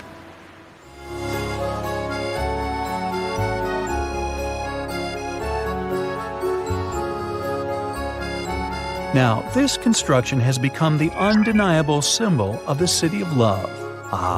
The Tour Eiffel. I can smell a freshly baked baguette, can't you? Well, it turns out the Eiffel Tower has a little chromatic secret of its own. This famous French monument is painted chestnut brown these days, but it hasn't always been this color. The engineer who built the tower and also gave it its name was a man called Gustave Eiffel. He claimed that the initial paint used for the tower, a very bright red, was supposed to help protect the construction from rust, kind of like the Golden Gate Bridge does in San Francisco. But since it was built, the Eiffel Tower has had many different hues, like ochre, yellow, and several shades of brown. At one point, they even used the ombre paint effect. It made the tower look as if it was fading upon reaching the sky. I've hardly ever heard a more touching story than that of the Taiwanese Rainbow Grandpa. His name is Huang Yong-fu, and his story begins in the late 2000s. Given he was officially the last resident, the local authorities were just about to bring down his small village in order to make room for a modern apartment complex. To cope with his sadness, the man started painting the walls of the houses in his village. He began with drawings of birds, cats, and eventually people. In 2010, a local university student found out about this little DIY project, and the rest was history. With the help of a fundraising campaign, this little village now attracts a staggering number of tourists each year, over 1 million. It's no wonder the local authorities eventually renounced their plans. While we're on the subject of beautiful designs, There's a library out there that actually looks like a giant bookshelf. No, it's not a scene from a fantasy movie. Somebody actually built that. One of the facades of the Kansas City Public Library looks like an ordinary row of books lined up on a shelf. Well, not really ordinary, since the books are 25 feet tall and 9 feet wide each. You don't need to be a book nerd to want to check this one out soon. The world's largest basket isn't meant for overweight cats. It's actually a building. Yup, there's a building out there that is actually shaped like a basket. You can find it in Newark, Ohio. It was initially built to serve as headquarters for the Longaberger Company, an American producer of handcrafted wood baskets. It's also renowned among professionals as one of the best-known examples of mimetic architecture. That's a type of design where buildings are constructed to mimic their function or purpose. The building covers 180,000 square feet. It cost around $30 million to build and was completed in 1997. With 7 floors and a central atrium, it also has a glass ceiling which lets natural light get inside. This immense basket is also topped with 2 steel handles. They're equipped with heating elements that prevent them from freezing. They also protect the glass atrium situated right below from any ice that might fall on it during the winter season. Darmstadt, Germany, there's a residential building complex built in the 1990s, named the Weitspirale. It has a wonderful design, as well as an interesting story to back it up. The name literally translates to forest spiral. This might refer to the plan of the building, along with the fact that its roof is green. Not simply in color, though. This swirly building has a jaw-dropping forest on its roof, with maple and lime trees. The unique construction was completed in 2000. It has 105 apartments and more than 100 windows, each of them with its particular shape and size. With 12 floors at its highest point, the building also houses a cafe and a bar. Another interesting feature? Each corner in the construction is rounded off. Now, should you ever find yourself visiting the city of Rotterdam in the Netherlands, try not to miss the cube houses. These unique buildings are placed above ground level on top of a pedestrian bridge close to the city center and the Rotterdam Black metro station. In the 20th century, the city of Rotterdam was damaged. That's why later it became the focus of new, cutting-edge architecture designs. Dutch architect Piet Blom started designing functional housing, which could also leave some room for pedestrians on the ground level. He got the idea for these houses from simple elements, such as forests and trees. Each house is placed on a hexagonal pylon, a construction made of concrete and designed to look like the trunk of a tree. Each of these pylons has a staircase that leads to well-spaced living areas. Another example of a house that looks like it has just escaped from a fairy tale is the Nautilus House. You can find it near Mexico City, Mexico. With its shell-like shape, it's also one of the first representations of bioarchitecture. The man behind this unique design is Javier Senocien. He was inspired by the works of Gaudi and Frank Lloyd Wright. The very concept of bioarchitecture is that buildings should be constructed based on structures found in nature. It's also supposed to remind people of their local history and traditions. The Nautilus House doesn't have a lot of storage space, according to the builders, but this structure is supposed to be earthquake-resistant and maintenance-free. Not to mention hundreds of tiny rainbow-colored stained glass windows decorating the building. It's one of the most famous Instagrammable spots in the world. There are pictures of people leaning on it or pretending to support it so it doesn't fall. There are even images of it looking like an intricate ice cream scoop. Of course, I'm talking about the Leaning Tower of Pisa, a famous Italian landmark.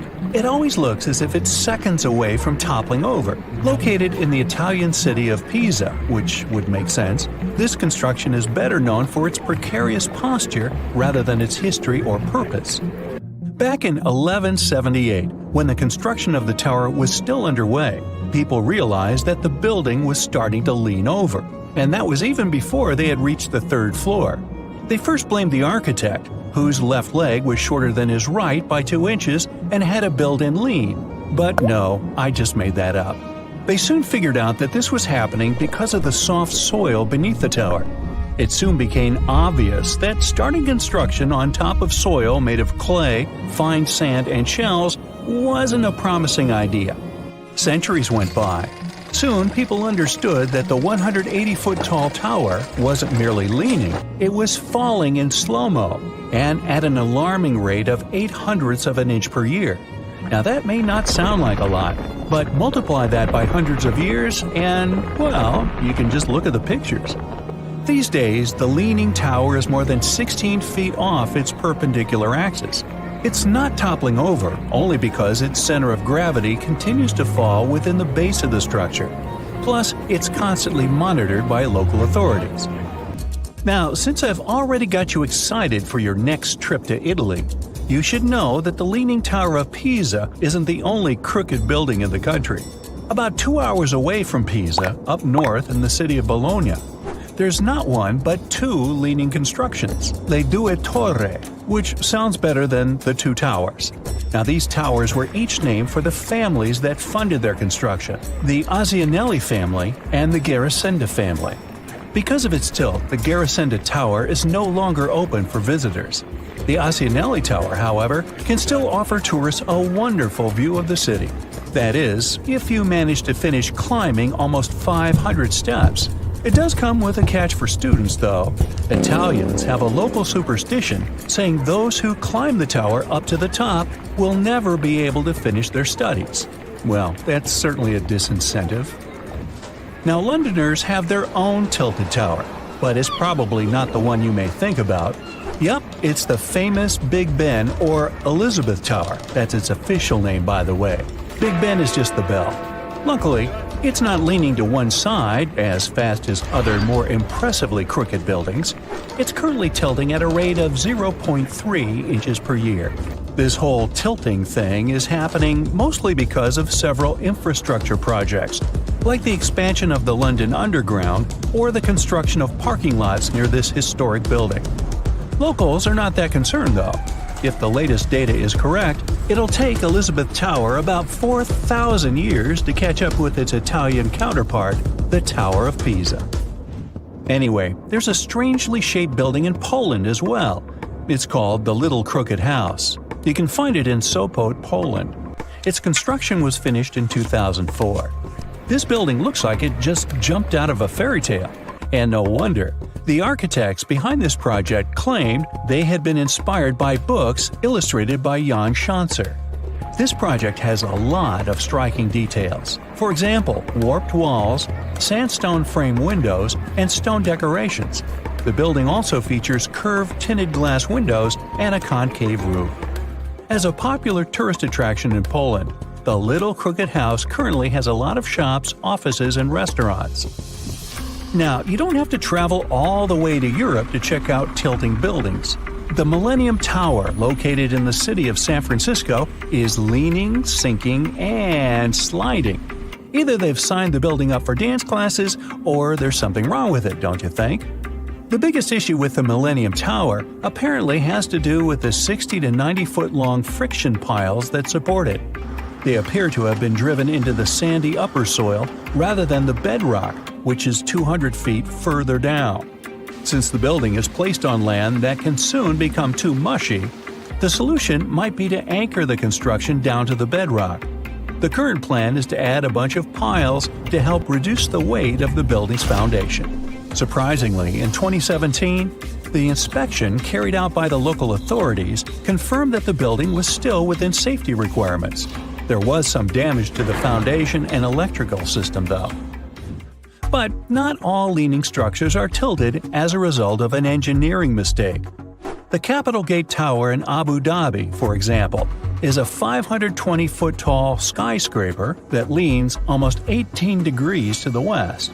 It even made it to the Guinness World Records in 2010 as the world's furthest leaning human-made tower. The engineering effort spent on it is impressive, to say the least. The angle of the tower is evened out by the world's first pre-cambered core. That's a fancy way of saying that loads of concrete was mixed with steel, and 490 piles going nearly 100 feet into the soil were added to the construction. Another modern and inclined architectural design is that of the Tower of Montreal, part of the city's Olympic Stadium, which is currently the tallest leaning building. It's over 575 feet tall. The Gate of Europe in Madrid consists of a couple of impressive twin towers, 374 feet tall and inclined at about 15 degrees. Well, we're heading back to Europe to the City of Love. Before visiting Paris, don't forget to check out the Sinking House or Tilting House.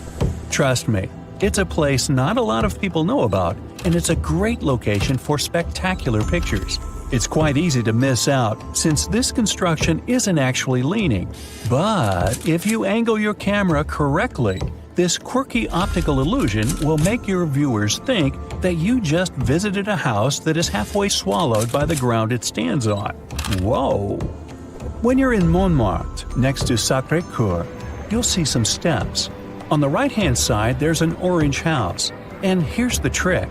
Because this house is located behind a pretty steep hill, all you need to do is rotate your camera at about 45 degrees to get the desired effect. Or you can take an even easier route and just edit the photo after you've taken it. There are cities in the world that are sinking right at this moment, some of them at an alarming rate. Probably the most worrying is the city of Venice. But if you ask a Venetian whether their city is sinking, they'll say, less than the sea is rising. Well, you got me there, pal. Under the city, there is sedimentary soil, which is still compacting and settling. That's why the problem here appears to be twofold. Not only did Venice sink about 9 inches in the past century, but the sea level also rises with each passing year. This makes this gorgeous region more prone to flooding. Even worse, during the colder season, the phenomenon called acqua alta, or high water, occurs. That's when an unusually high tide arrives together with strong winds and storms. In 1966, for example, one such storm raised the water in Venice to more than 6 feet above the usual level. One of the fastest sinking cities in the world is Jakarta, the capital of Indonesia, which is also one of the world's most populated locations. The process has been happening for decades, and if the current data is correct, over 95% of North Jakarta will be flooded by 2050. The northern part of the city has sunk a shocking 8 feet in 10 years, and now the rate is almost 10 inches per year. Jakarta is also sliding, in some locations at a rate of almost 6 inches each year. The rest of the city is sinking and sliding too, but at least it happens at a more moderate rate compared to other locations in the world. The main reason for this alarming process is the fact that there isn't a big enough water supply for the huge population of the city, over 10 million people as of 2020. Strangely enough, the city does have fresh water at its disposal. It has 300 days of rain per year, and 13 rivers pass through it. The problem lies with the fact that this water cannot be stored, as Jakarta's wetlands have been turned into a concrete jungle. That's why people living in the city have to make their own wells to get fresh water. Continuously taking water from the ground leads to loads of empty underground space called subsidence. This leaves the city suspended on almost hollow ground, and eventually it will sink. Hey, check it out! You could technically live in the Eiffel Tower if you don't mind residing in a small apartment. Gustave Eiffel designed the tower to feature a private apartment for himself right at the top of the construction. He left the place all neat and tidy with all the necessary furniture. These days, the apartment is home to 2 mannequins, that of Eiffel himself and his equally famous friend Thomas Edison. A sneak peek at the apartment is available for tourists who purchase a ticket to the top of the tower. If you ever pass through Trafalgar Square, you'll surely miss London's smallest police station, since it's hidden beneath a lamppost. The reason why it was placed there back in 1926 was to let police officers be close to public rallies. They happen quite a lot in that area. Some even said it used to have a direct phone line to Scotland Yard. It's now used as a cleaning station, so there isn't much to see there apart from some mops. Grand Central Station, one of New York's busiest, has a great hidden activity for travelers. There are tennis courts available in a secret space named the Annex. This area used to host a lot of different things back in the day, from a recording studio to an art gallery. These days, though, the location is known as the Vanderbilt Tennis Club and can be visited by the public. Similar to Mr. Eiffel, her producer Samuel Lionel Roxy Roxafel designed a hidden apartment for himself in the Radio City Music Hall in New York City. He also asked for the apartment, now called the Roxy Suite, to be decorated in the Art Deco style. It features 20-foot-high ceilings covered in gold leaf and walls with floor-to-ceiling plush drapes. These days, only Radio City performers and VIP guests can visit the location. You might be able to rent it out too, but they say the prices are very high. Rome's best-known symbol, the Colosseum, has secret tunnels hidden beneath its grounds. Back in the day, ancient Romans used these passageways to keep wild animals, like lions, tigers, elephants, and bears, as they were used for gladiator fights and other types of entertainment. They've been open for visitors since 2010, along with the Colosseum's plumbing system. It was quite the technological advancement for the time, featuring drinking fountains and even toilets. There are some people that have criticized the opening of these secret tunnels. They believe it might affect the building's structure, given the huge traffic of visitors. The Empire State Building is said to have 102 floors, but that's not true. It actually has a secret 103rd floor. The way to access it is through a hidden staircase located on the 102nd floor, but it's mostly available for the building's engineers and celebrities from time to time. That's not all. The 103rd floor leads to the Empire State Building's capsule. It's the building's famous dome. One of the most famous American landmarks features a mysterious hidden chamber. If current records are true, there's a secret room behind Abraham Lincoln's head from Mount Rushmore. It was meant to keep relative artifacts and documents of American history, like the Declaration of Independence and the Constitution. We now know these important documents are kept in another location, and the Mount Rushmore room remains inaccessible to the public to this day. Like maybe it's a video game room for park rangers. Or not. Completed between 2550 and 2490 BCE, the Great Pyramid of Giza is the last remaining of the 7 wonders of the ancient world. Constructed as a resting place for the 4th dynasty Egyptian pharaoh Khufu, it was thought to feature the Grand Gallery, the King's Chamber, and the Queen's Chamber. But that's not all, as recently a secret room was discovered here. Dubbed the Big Void, kind of like my head, this huge space is nearly 100 feet long. Its main purpose is still up for debate, but some archaeologists believe it was used as an internal ramp to help build the massive structure. Cinderella Castle is the main attraction of Disney World in Orlando, Florida, in an area called the Magic Kingdom. It does have a hidden room of its own, dubbed the Cinderella Suite. The suite was originally intended to host Walt Disney himself and his family. He passed away in 1966, and he never got to see the final result. It was finally finished in 2006, and ever since, it's only been open a limited number of times and only for visitors invited by the Disney company. Grand Central isn't the only station with hidden features. Italy has its own Milano Centrale, the country's second-largest railway station. More than 320,000 passengers pass by these walls every day. But most of them never notice the closed doors on the side wall of the station leading to the Royal Pavilion, a fashionable area designed as a waiting room for the royal family. The pavilion features 2 grand halls divided into 2 floors with luxurious furniture, styled marble, all decorated with royal sculptures. Now, even the Statue of Liberty has a hidden room. Try to guess where it is? It's in the torch of the statue. Now, unfortunately, it's not available to the public ever since it was completely closed back in 1916. A camera was placed here back in 2011 to allow people to enjoy live streaming of the panoramic view. A statue of Leonardo da Vinci, located at Rome's Da Vinci Airport, was first unveiled back in 1960. It recently went under renovation. One of the workers made a mysterious discovery during this process: a small hole somewhere in the middle of the statue at about 30 feet. When it was carefully opened, 2 parchments were found inside. Written in classical Latin, the first document told the story of the area that now houses the airport. The other one provided a list of people who attended the inauguration of the statue. The U.S. Supreme Court in Washington, D.C. has a secret sports facility where clerks, off-duty police officers, and other Supreme Court employees can play basketball. The court, located on the top floor of the building, is obviously dubbed the highest court in the land. Excuse me while I dribble. Disneyland's Club 33 is located in the New Orleans Square section of the theme park in Anaheim, California. This exclusive club houses only 500 members, and it was inaugurated in 1967. It aimed to entertain celebrities, politicians, and sponsors.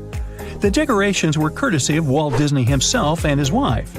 Services here come at a hefty price.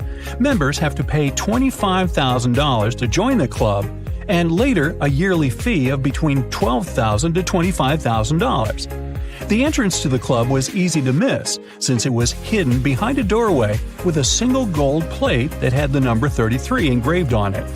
A makeover of the club took place in 2014. They moved the entrance to an even more secret location, but people can still see the old one in its original place. The New York City public libraries have hidden apartments too. Employees and their families could stay in those hidden rooms that are placed above many of the public libraries. Most of them are either closets or empty rooms these days, but some of them are available to the public, like those belonging to the $4.4 million renovation project of the apartment in the Washington Heights branch. It was transformed from an old, dusty, 3,750 square foot space into a dedicated teen area and tech center that also features rooms for adult education programs. Cool!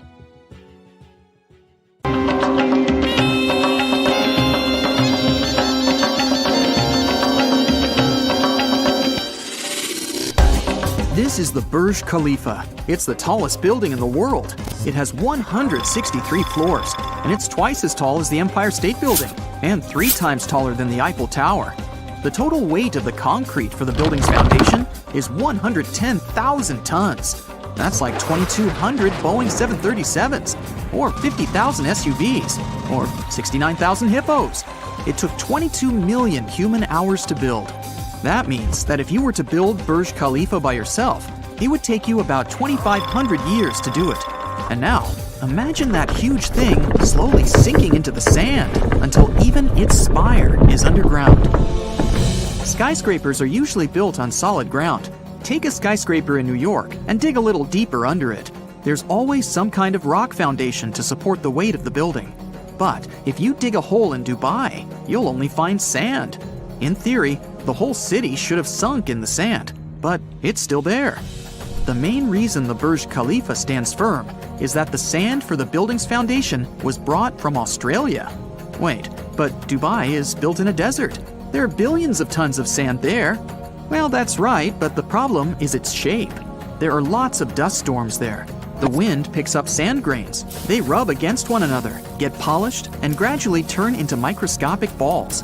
This makes the sand doughy, almost like snow. And if you squeeze a handful of such sand, there will be a lot of air between these balls. That's because they don't cling to one another tightly. But usually, sand grains are shaped like diamonds. If you squeeze such sand in your hand, the grains will press against one another like puzzle pieces. This way, they can withstand intense pressure. So, engineers imported millions of tons of sand to Dubai to create a strong base for the foundation of the building. The second thing about this type of sand is friction. The less smooth it is, the harder it is for you to slide on it. The building will literally cling to the sand with its foundation. Now, let's sneak a peek underneath the Burj Khalifa. First, the engineers drilled 192 holes, each about 164 feet deep. That's 3 times the length of a New York City subway car. Then, these holes were filled with concrete and about 39,000 tons of steel rebars to reinforce the structure. These are called piles. Concrete resists compression well enough, but it doesn't fare well when it gets twisted or bent. Luckily, steel rebars are great at dampening those forces. The sand around the piles is tight against the concrete. The friction between the sand and the piles keeps them from falling deeper. It's like sticking your hand in the sand at the beach. It can easily go down a dozen inches, but then the friction will stop it. When the piles were ready, it was time to create the base of the building, something like a concrete pillow. It's shaped like a flower with 3 petals, but this is not only for beauty. it's also for reliability. When you step on doughy snow with your feet, you fall all the way down to more solid ground. But if you wear snowshoes, you can walk on the snow surface. This is because your weight is distributed over the snowshoe area. The shape of the base of the Burj Khalifa has the same function. It distributes the construction's weight evenly, so that the building doesn't sink into the sand. When the base was ready, workers began constructing the building itself. Whoa, it really swings a bit. Don't worry, it's done on purpose so that the skyscraper doesn't collapse. If you make the construction too stiff and don't let it swing, at one point, a strong gust of wind can just break it at the very base, and it will fall. So all skyscrapers are made a bit flexible. When the wind blows, the skyscraper tilts a little. This puts a lot of force on one side of the building's foundation, but concrete tends to shrink slightly, which dampens that force. Then the concrete decompresses and returns back to normal. When the wind is especially strong, the spire of the Burj Khalifa can sway 6.5 feet. The architects have come up with an even crazier idea for Dubai: a spinning building.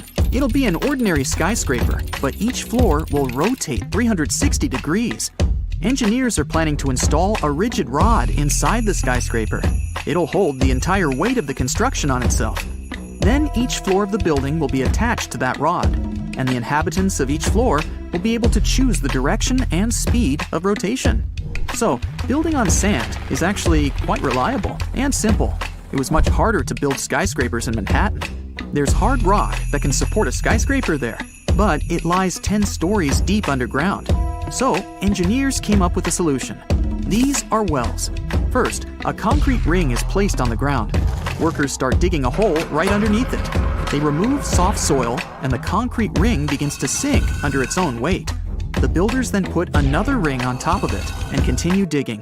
One by one, the rings go lower and lower. A small crane helps to lift the soil to the surface. It's essentially a vertical tunnel that leads to nowhere. When the well reaches the rock hidden underneath the soil, the builders climb back to the top. The well is then filled with concrete. It looks like a giant pile. A dozen of these powerful piles can support a large skyscraper. But it's much harder to create a building foundation in a seismically active zone. That means a place where earthquakes frequently happen. The method of protection against them is simple. Like with high winds, you need to make the building flexible. Let's look at the foundation of such a construction. Good old piles hold the enormous weight of the skyscraper, but the concrete pad of the building itself stands on huge springs. During an earthquake, the ground shakes and moves from side to side, but the springs dampen and compensate for the movement, so the building stays in place. Also, engineers surround buildings in earthquake zones with concrete circles underground. So, here's a skyscraper with its foundation. Here's one ring around it, and here's another. When an earthquake hits and the ground starts to shake, these rings dampen the force of the earthquake. And if around the rings it feels like strong waves, inside the perimeter, it's like a calm bay. Another option is to reinforce the building with steel beams. You may have seen these things on bridge piers, but in this case, there are small cylinders on each beam. Each cylinder is filled with oil and has a piston. When the building starts to swing during an earthquake, the piston starts to compress the oil in the cylinder. The oil turns the mechanical energy from the swinging into heat. This dampens the energy released by the earthquake. And sometimes, engineers have to construct a building in a place where there's a lot of water in the soil. If you drill a hole for a pile there and fill it with concrete, the water will wash out the cement or keep it from drying out. In such cases, you have to freeze that water. To do it, builders make a lot of small drill holes at the construction site. Then they put pipes into these holes and create a connected pipe system. There's a similar pipe system in your fridge. It's hidden under the inner paneling. Now, we pump some liquid nitrogen inside. The water gives off its heat to the liquid nitrogen and starts to freeze. Meanwhile, the workers have time to fill the pile holes with concrete. But water in its ice form takes up more space than in liquid form. So when the ice melts, the ground sags a little. So what if you want to build a city on water, like Venice? Then you'll need long piles. The builders of Venice used wooden ones. They had to get to the bottom of the lagoon first, and then they moved a few more dozen feet deeper through the soft clay soil until they reached the hard rock. The builders drove such piles around the perimeter of the future building. and the construction itself was built in such a way that most of its weight rested on the outer walls. If you dive underwater in Venice, you'll see hundreds of thousands of such piles. The task is more difficult if you build a bridge. In addition to a solid foundation, you have to take into account thermal expansion. The rule is simple.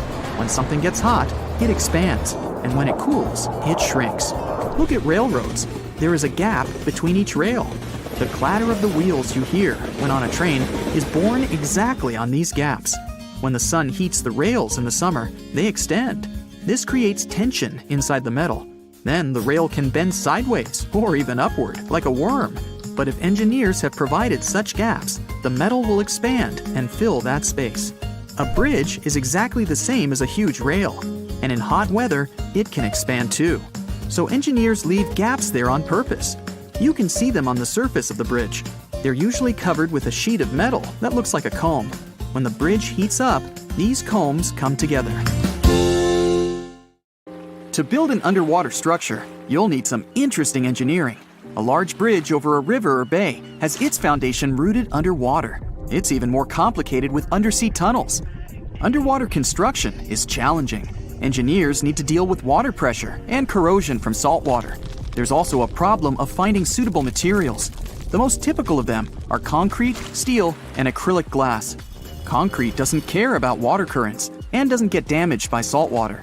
Steel provides underwater constructions with a strong structure. And acrylic glass is tough, long-lasting, and resistant to sunlight. It's also transparent. That's why it's often used to make windows in underwater buildings. Anyway, when the water is shallow, it's not that hard to build something there. Constructors create a temporary foundation. Then, on top of it, they build several piers supporting the upper structure. But if the waters are deep, engineers have to use other methods. Depending on which one they choose, water is either extracted or diverted during the construction process. One such method involves using a set of large driven piles. Those are long, thin columns made mostly of steel, but their interior is partially hollow. With the help of a huge hammer, they get driven into the waterbed, like nails are driven into a piece of wood. After that, these steel columns get filled with concrete through a special tube. The concrete displaces the water that was in the pile before. Concrete has the ability to set even when it's surrounded by water. That's why driven piles eventually turn into a stable foundation for overwater and underwater constructions. Driven piles are a very cost-effective way of building something that has to be fixed in place. They prevent things from being moved by the water current. Another way to build underwater structures is cofferdams. They are built temporarily and allow workers to create a dry space for the construction. The water gets pumped out of this enclosure, and the cofferdam works like a dam.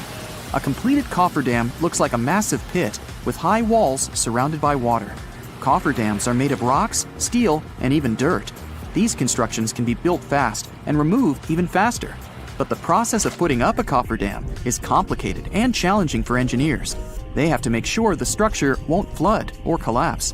The simplest way to build a cofferdam is to pile up loads of dirt. But in this case, workers usually have to somehow make the construction stronger. It helps to protect it from the damage caused by water. Once the cofferdam is ready, pumps extract the water from its interior. Sometimes it's too expensive to build a very deep and strong cofferdam. In this case, constructors use several powerful pumps that get rid of excess water when it seeps through the cofferdam walls. If a cofferdam starts to fail, this process is slow and, luckily, predictable. On the construction site, there are not only main but also backup pumps. In case of emergency, they can kick into overdrive. Then, the water is kept out for the time the personnel needs to evacuate. Cofferdams are most often used during the construction of dams and bridges. But when a large ship, like a modern cruise liner, needs to be repaired, engineers use cofferdams too. Such vessels are too massive to be hauled ashore, and a cofferdam makes a perfect dry lock. The ship gets isolated from the water, and mechanics can repair it wherever it sits. Also, when a cruise ship needs to be expanded, engineers construct a cofferdam around it. Then they pump out all the water from the inside, creating a dry working place. The ship gets cut into two parts, and the process of its lengthening begins. There are several main types of cofferdams: braced, cellular, rock-filled, or earthen. For each of them, engineers need to figure out the best depth at which the wall should be put into the ground. It depends on the type of soil and the water reservoir itself. Braced cofferdams are mostly used during shallow water construction. Such a structure is actually a wall of sheet piles. Those are parts with interlocking edges. Usually, they're made of steel, but the material can also be reinforced concrete or timber. Sheet piles create something like a box around the needed area. Cellular cofferdams are also made of sheet piles, but in this case, the piles have a special shape. After being connected, they form cells that get filled with soil or clay. The cells, in turn, create a watertight wall. Thanks to its structure, it's exceptionally stable. Rock-filled cofferdams are used when there's a lot of rock at the construction site. They're built over the soil. This prevents the water from seeping into the cofferdam, and the rocks serve as reinforcement. Earthen cofferdams are built in areas where the water is less than 10 feet deep. They're created from the materials that are at hand: clay, sand, and even soil. There are also single-walled and double-walled cofferdams. The first type is used when the area of the construction isn't large and the depth is more than 20 feet. Such cofferdams are typically necessary for building bridges. Timber or wooden sheets are put into the sea or riverbed. After that, iron or steel sheets are added on the inside. On both sides of the wall, workers place half-filled bags of sand. Finally, the water gets pumped out and the cofferdam is ready for use. The double-walled cofferdam is used for large construction areas and when the water is very deep. Such construction sites need more powerful supports. This stronger cofferdam has two walls, which provides it with extra stability. Two piles get pushed into the waterbed with some space in between. The deeper it is, the bigger the space between the walls. Then they get attached to each other. After that, this space gets filled with soil. Cofferdams aren't cheap. This means that if one is used for a project, there are no other available options. For example, it's the best way to construct permanent dams. When the Hoover Dam was built, several cofferdams were put up to divert the water from the Colorado River. As soon as the project is finished, the water is pumped back into the cofferdam, and its walls, whatever they are, get removed. One more way of underwater construction is caissons. They're watertight structures that are put into the water. Even open, they remain dry inside. Workers can keep digging down until they reach some solid surface. That's where the caisson will be placed upon. What's so different about caissons is that they eventually become parts of the foundation for, let's say, a bridge or a dam.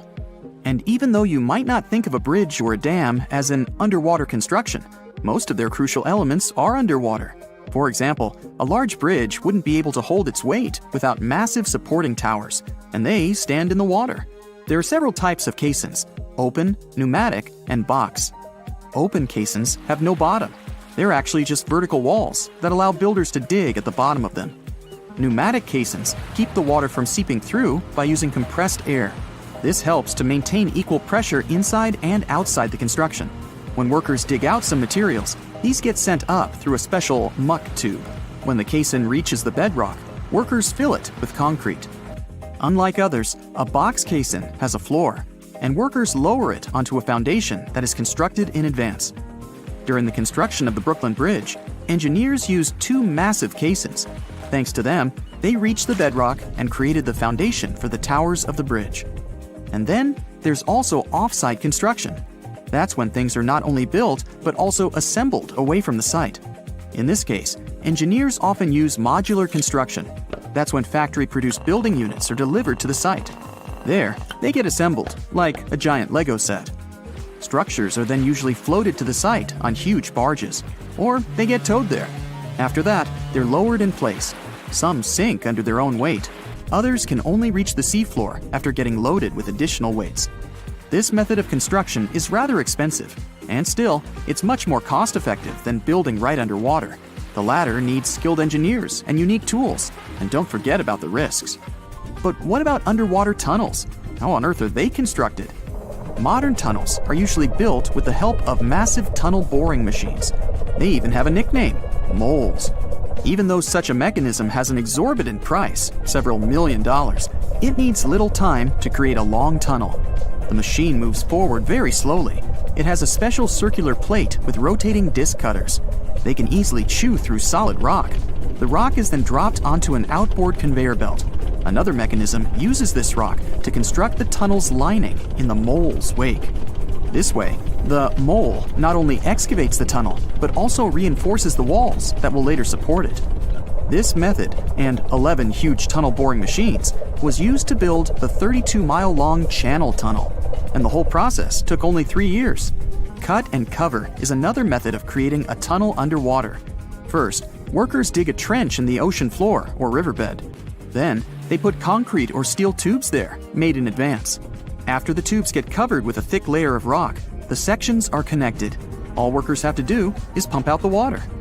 That's how the Ted Williams Tunnel, connecting Logan Airport with South Boston, was built. There, they used 12 enormous steel tubes, more than 300 feet each, and the tubes contained already fully constructed roads. Have you ever seen a skyscraper that can change its shape? The creators of the F&F Tower in Panama City had a concept and only $50 million, which isn't a lot in skyscraper money. So they couldn't afford a mistake, and they finished a concrete structure with the 39 upper floors rotating 9 degrees around an axis from the first attempt without spending any extra time or materials. Dubai's rotating tower will look different every time you see it once it's finished. Each of its 80 floors will rotate 360 degrees individually around the center of the building. The lucky residents will be able to control that rotation, which means they can choose their view from the window. A complete lap should take about 90 minutes. And no, the tower won't be a huge waste of electricity. It will produce its own energy. Wind turbines between the floors will drive the rotations. If you've ever wanted to live inside a video game, book an apartment in the King Power Mahana Khan building.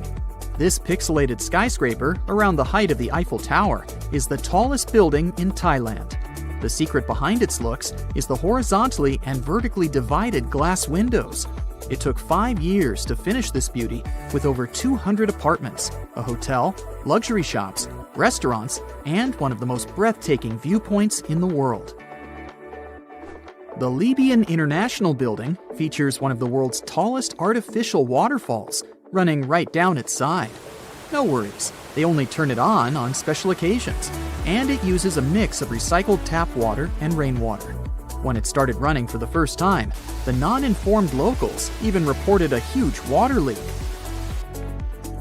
The Cybertexture office building in Mumbai looks like a huge egg made of glass and steel. It was actually inspired by a vessel that, like our planet, has its own ecosystem. To bring down the heat levels inside, the architects chose the ideal orientation and added sun shading and an underground cooling system. The Marina Bay Sands in Singapore seems like a Stonehenge look-alike, but its architect claims that he was inspired by a house of cards. The horizontal one is balanced on the 3 vertical ones. They are 3 55-story hotels with restaurants, nightclubs, gardens, shops, museums, and movie theaters. The horizontal card is an infinity swimming pool with the best view of the city for up to 4,000 visitors. The pool hangs at the height of the 57th floor, and it feels like nothing is holding it. The Dancing House definitely stands out among the more traditional architecture in Prague. The nickname for the house is Fred and Ginger. The stone tower symbolizes the famous dancer Fred Astaire, and the glass tower, his partner, Ginger Rogers. There's even imaginary hair on top of Fred's tower. 99 concrete panels support the dancing shape, all of them of different dimensions. Umeda Sky Building, twice the height of Big Ben, consists of 2 towers of glass and steel to the north of Osaka Station. The floating garden observatory connects the towers on top.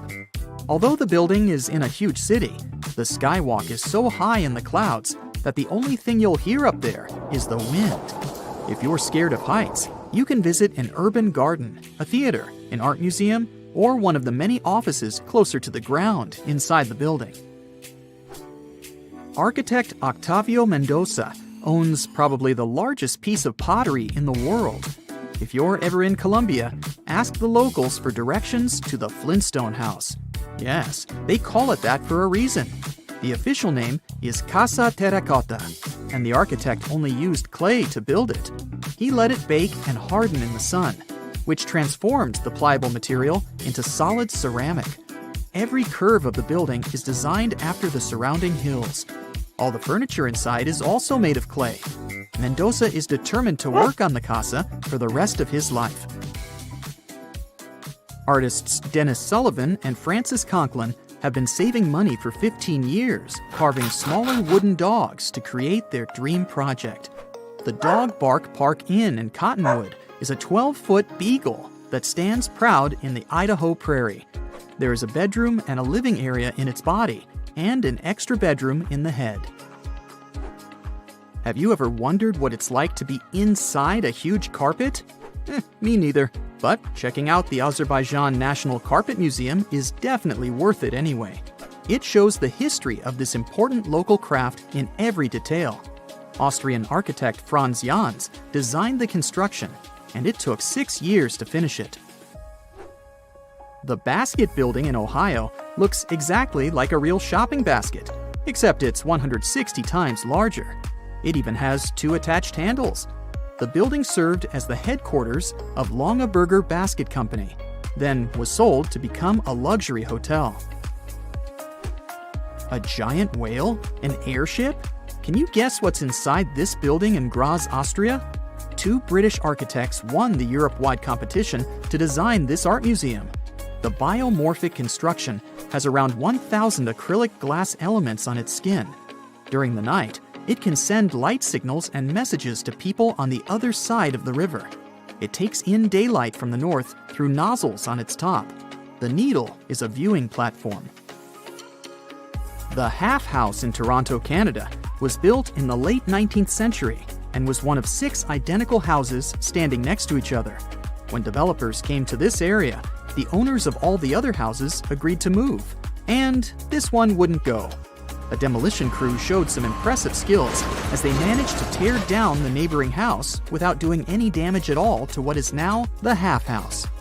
The white exterior wall used to be load-bearing, dividing the neighbors' bedrooms and living rooms.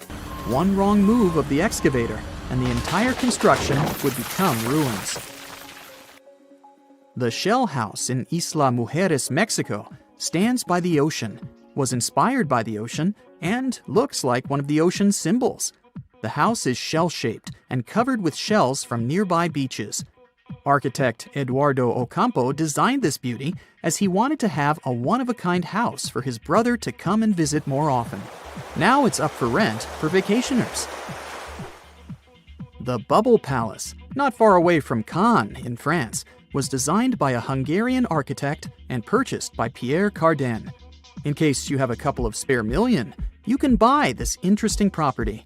You'll get 10-bedroom suites decorated by contemporary artists, gardens, water ponds, a swimming pool, and a 500-seat outdoor auditorium with an awesome view of the Bay of Cannes as a bonus. Can you find one house standing straight here? I know, I also failed. All the cubes in the Cube House in Rotterdam are tilted 45 degrees at their side.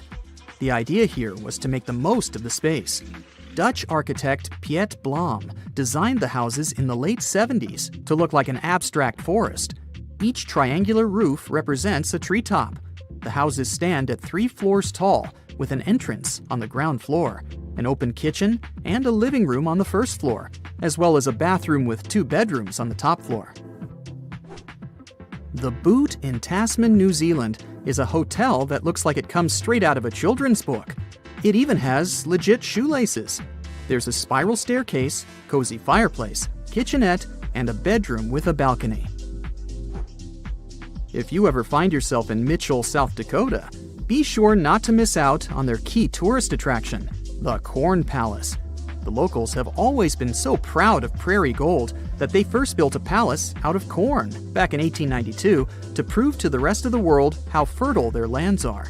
What you can see now is the rebuilt version. Every year, they put new corn in 13 shades to form new beautiful murals.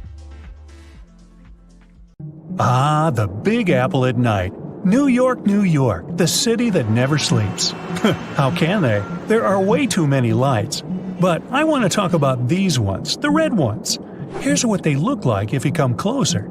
These red lights are a must, and they're called aircraft warning lights. They're mounted on the top corners of tall buildings to ensure there's no risk that an aircraft will collide with them. The lights are visible for miles around the structure and will signal the passing aircraft that there's a building that they should avoid. Please.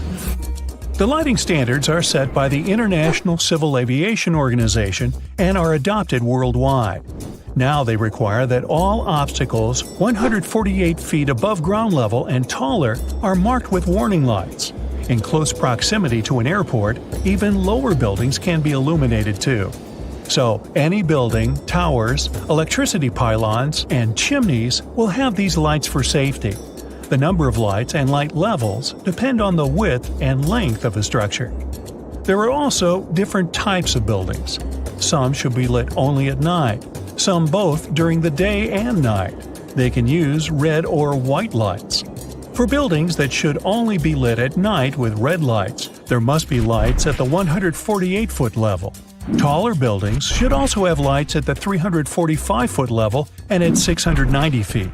Buildings that must be lit both during the day and night with white lights have them with 345, 690, and 1,033 feet.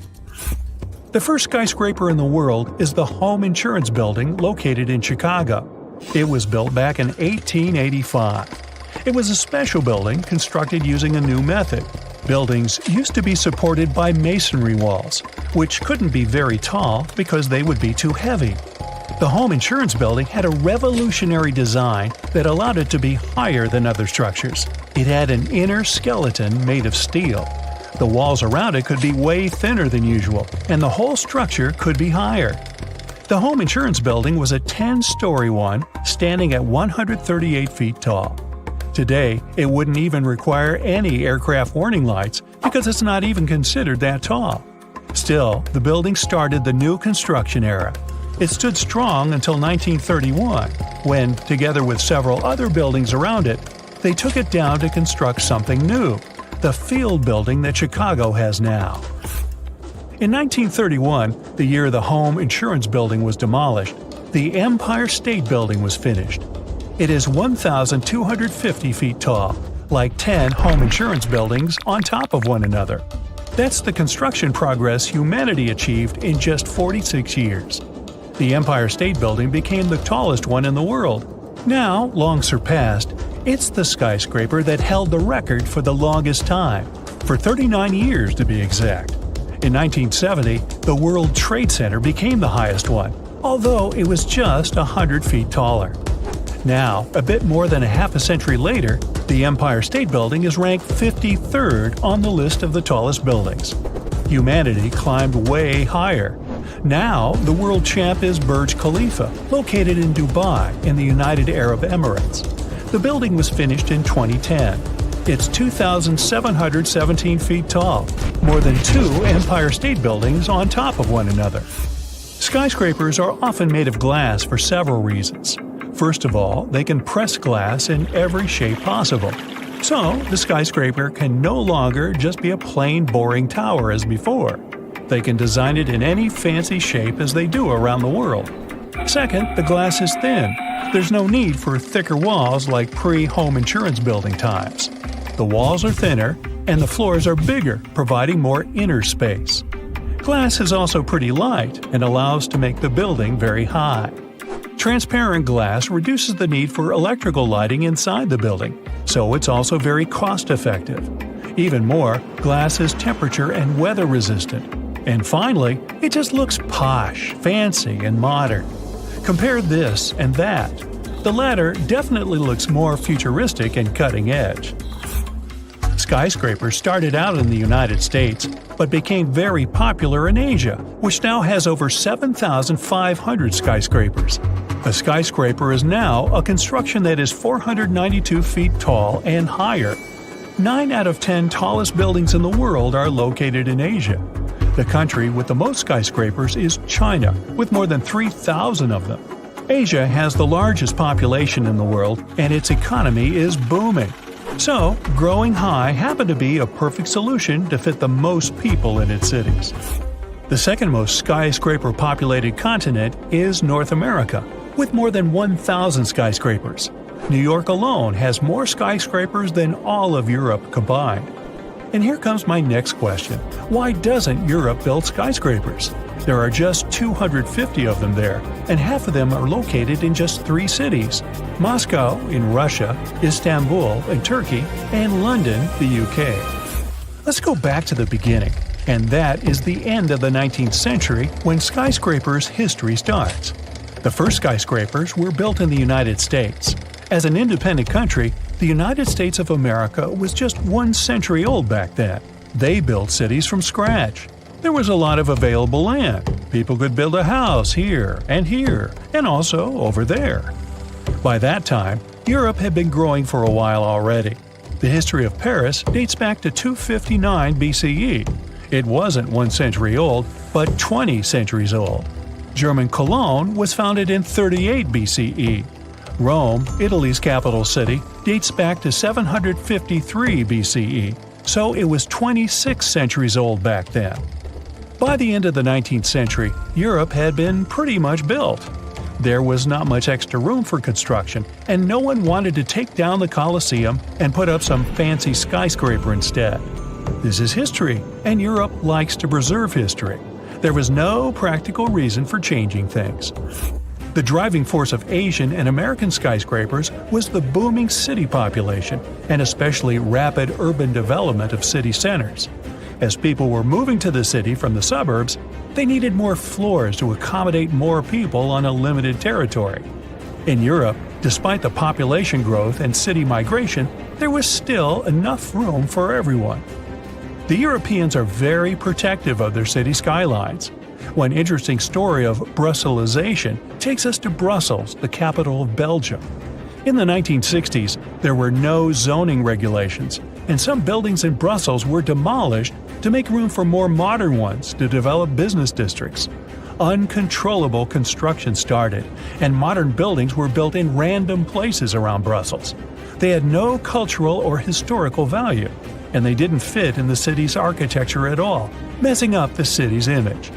Many architects and other people protested, and new laws were introduced, restricting the demolition of buildings of historical importance and taking construction under control. Other European countries learned from Belgium's mistakes. People across Europe still dislike modern structures.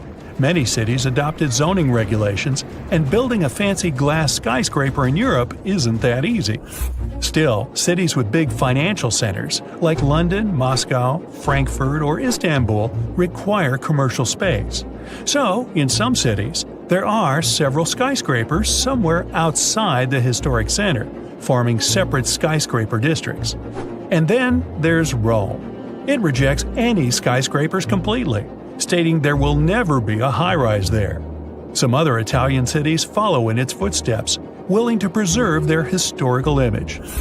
But there's more to it. It's not just people and cultural preservation. Building a skyscraper in Europe isn't as easy as in North America for engineering reasons as well. For example, Berlin, the capital of Germany, is built on muddy ground going down about 260 feet. That's the height of a 20-story building. Without firm ground, a tall building can't stand on the surface safely. Hey, ever played Jenga? Yep, it's kind of the same, only in real life. Building something really tall requires a lot of groundwork. Plus, it can be risky.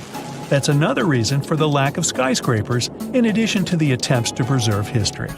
And now, let's play. I'll show you several city skylines, and your task is to guess which city it is. Off we go. Here's the first one. Very easy. What do you say?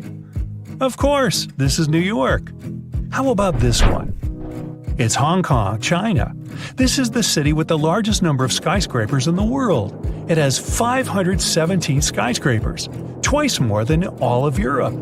Okay, let's move on. What city is this? This is Dubai, the United Arab Emirates. By the way, this is what the city looked like in 1990, before they found oil. Yep, it's the same city, and yes, it's just a 30-year difference. Can you recognize this one? It's good old Chicago, the Toddlin' town. What's next? It's Frankfurt, Germany. Okay, a couple more. You can make it. That's Istanbul, Turkey. And the last one for you, it's easier. I'm sure you'll recognize it. Yes, that's Melbourne, Australia. G'day, mate. Fire! Fire! Everyone gets out of bed and rushes out to the street, but the whole city is ablaze. It's 1871, and the Great Fire of Chicago has just started. For 2 whole days, the Windy City, including the business district, saw nothing but ash, smoke, and flames. The fire stretched out for 4 miles, causing around $200 million in destruction. No one really knows how the Great Fire started, but some theories include a cow kicking over a lantern in a barn that quickly spread to the city. Other theories include a typical human mistake, and even a meteor shooting down from the sky, starting the massive fires. The problem was that any metropolitan area during the late 19th century was made almost entirely out of wood. Throughout history, our ancestors used wood to build shelters, ships, carts, and everyday objects, since wood was literally all over the place. Everything from cooking utensils, wheels, and tools to furniture was all wooden. Walking around town back then wouldn't feel as congested as a typical urban city today. After the Great Fire, buildings became predominantly made out of steel and concrete. China has the oldest and tallest timber building, or a skyscraper. It was built almost 1,000 years ago and is 220 feet tall, which is the equivalent of a 23-story building. It's still standing today after being restored a bunch of times. It survived around 7 major earthquakes.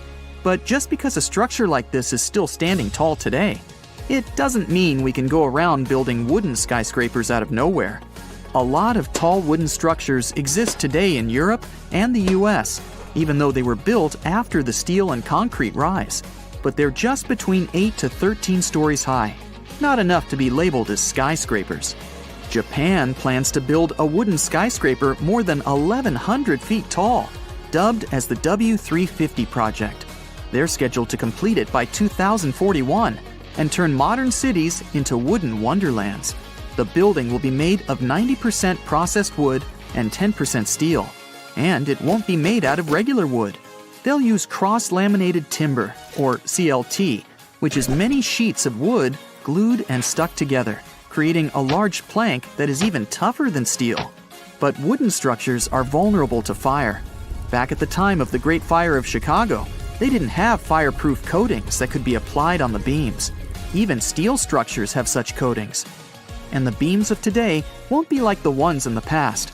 They're sturdy and big, so big that extremely high temperatures can't set them on fire. And in the case of steel, these boiling temperatures that can burn the wooden beams with the fireproof coatings will simply melt the steel structures. So either way, the problem of fire is unavoidable, and the aftermath is still the same, be it wood or steel. Every tall building sways with powerful wind. Wooden skyscrapers are no exception, and might be in more critical danger than their steel counterpart. But some engineers designed a way to avoid this problem by constructing the wooden building out of diamond and triangle shapes. A triangle by nature can have a secured base better than a rectangle. So by creating a triangle base, which would be the bottom third of the building, a wooden skyscraper can resist external forces like the wind. Plus, with such large real estate in the bottom, there would be enough place to build additional housing units or shops near the ground. Building a wooden skyscraper won't necessarily be on site. Engineers and architects will create the planning and blueprints on computers to guarantee the best possible design and structure to ensure aesthetic appearance and sturdiness. Workers can build the standardized models at a nearby factory and transport the prefabricated structures to the site. This system will save more time and have quality control from the ground up. In a concrete building, the cement has to be poured into empty beams and shapes that have to dry in days or weeks. Steel needs to be melted and molded into shapes to fit the structure and design. In the factories, the cross-laminated timber can be cut automatically and supervised by people to make sure nothing goes wrong. This will eventually save costs by not having that many construction workers. And when it's time for building, all they have to do is bring the structure in pieces, put them together, and raise it up. It won't be as messy as a regular construction site and won't take too much time. Only fixing the electrical planning, plumbing, and other internal operations will need a lot of on-site work. Then, a team for the finishing touch will come and do some last-minute brush-ups to make sure everything functions properly. And then, voila! You've got yourself a wooden skyscraper. Wood, in general, is more flexible and lighter than concrete and steel. A wooden skyscraper would withstand an earthquake better than a concrete building and would be less likely to collapse.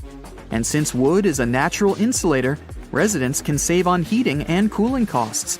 Steel and concrete don't grow on trees, but wood does. And don't worry, it won't even make a dent as far as deforestation. People use less than 1% of the world's woods. Engineers and architects will have special timber farms grown for the purpose of construction. But if the world decided to turn to wood for the buildings of tomorrow, then mass deforestation would lead to extreme disasters in our forests. According to some researchers, replacing steel with wood could impact around 40% of forests annually. That still won't compensate for the new wood grown each year. Having wooden buildings around will help with carbon benefits. It requires less energy to produce than steel and concrete. According to some studies, a large building made of wood will have a much smaller carbon footprint than one made of steel and concrete, which amount to around 16% of global emissions. And since wood is lighter than steel, it'll save on fuel costs and require less to transport it, which will reduce emissions even more. Something like this will take decades to plan out and execute if people really wanted to make the switch. When people started switching to steel buildings, everyone started to notice its benefits. In the long run, wood rots and absorbs and releases moisture, which can compromise a structure. Some people have chosen recycled plastic to build new homes by turning it into rough powder and shaping it into whatever is desired. They created beams, blocks, bricks, and pillars. In South America, a group of people are already doing this by creating small two-bedroom houses made mostly out of recycled plastic. It's cheaper to make, gets rid of waste, and only takes 5 days to build, with 4 people building it. Maybe one day we'll see skyscrapers made out of recycled trash, and maybe even whole cities made out of trash. In Yemen, there's a small city known as the world's oldest metropolis. In the middle of the desert, the locals had to find a way to shelter themselves without the abundance of trees. Shibam, aka the Manhattan of the desert, is made out of fertile soil, hay, and water that were made into bricks and left to bake under the sun for days. This city was a pit stop for many travelers arriving in caravans back in the day. Most of the buildings were 7 stories high, and the ground floors were used to keep livestock and crops. The upper levels were places for socializing and looking out for any newcomers. Mud buildings are natural coolers. The mud repels heat, leaving the cool atmosphere trapped inside. The first reinforced concrete skyscraper was built in Cincinnati, Ohio in 1903. It was 16 stories high and wasn't even expected to last the whole night. People thought it would crumble from its own weight, while others believed it would topple over. When they removed the support columns, a local reporter stayed awake all night to document the building collapsing. But they were all wrong. Hey, future explorers. Let me tell you, some stuff might still be hanging around even 2,000 years later. Finland has an underground nuclear storage facility designed to last 100,000 years. Picture a massive underground tunnel system carved right out of solid rock. They wanted a solution that wouldn't burden future generations with constant babysitting in the area. This impressive place sits about 185 miles northwest of Helsinki. The engineers started planning it way back in the 1970s. They wanted to close up shop and decommission it in the 2000s. The heart of the crib is a spiraling track that's going to stretch 3 miles, diving down. To ensure maximum safety, they've got a bunch of multiple barriers in place. Steel and concrete structures are supposed to do the job. The waste fuel rods will be snuggled inside copper canisters with thick walls. These canisters will sit on a cozy bed of bentonite clay, which swells up when it gets wet. This way, it acts as a buffer against any geological shenanigans and prevents any pooling of liquid, which could corrode the copper. It's an incredible feat of engineering, and it's almost like creating a time capsule that will withstand the test of time. Kudos to the folks working on this, even though they won't be around to celebrate when it's done. Maybe in the future, they will find a way to make it last for hundreds of years more. I mean, they started planning it in the 1970s, but in the future, it would be a totally different game. Let's move on to Italy. When you stroll into the Pantheon in Rome, it puts on a show just like it did almost 2,000 years ago. Now, let's rewind a bit. This structure went through some tough times. The first Pantheon caught fire and burned down not once, but twice. Some fellas even said it was cursed. The completed Pantheon was a grand masterpiece with Greek-inspired touches, like those fancy columns. But the real jaw-dropper was its gigantic dome. The largest unsupported concrete dome on the planet. Now, the Pantheon's original purpose remains a mystery. Some say it was a Roman worshipping spot, while others think it was where the emperor got his hotline to the deities. The massive eye on top, known as the oculus, lets in sunbeams and rain. Marble from all over the Mediterranean made it look snazzy, but the Roman concrete made the magic happen. Then we've got the impressive Hoover Dam in the USA, an architectural masterpiece. Experts designed it to harness hydroelectricity and prevent water from going where it shouldn't. This dam is built like a fortress. Steel, concrete, and a lot of TLC keep it strong. Let's jet off to New Delhi and check out the Akshardham Temple, even though it's very young compared to the other structures I've mentioned. It was completed in 2005. It already has the characteristics of a building that can stand for a long time.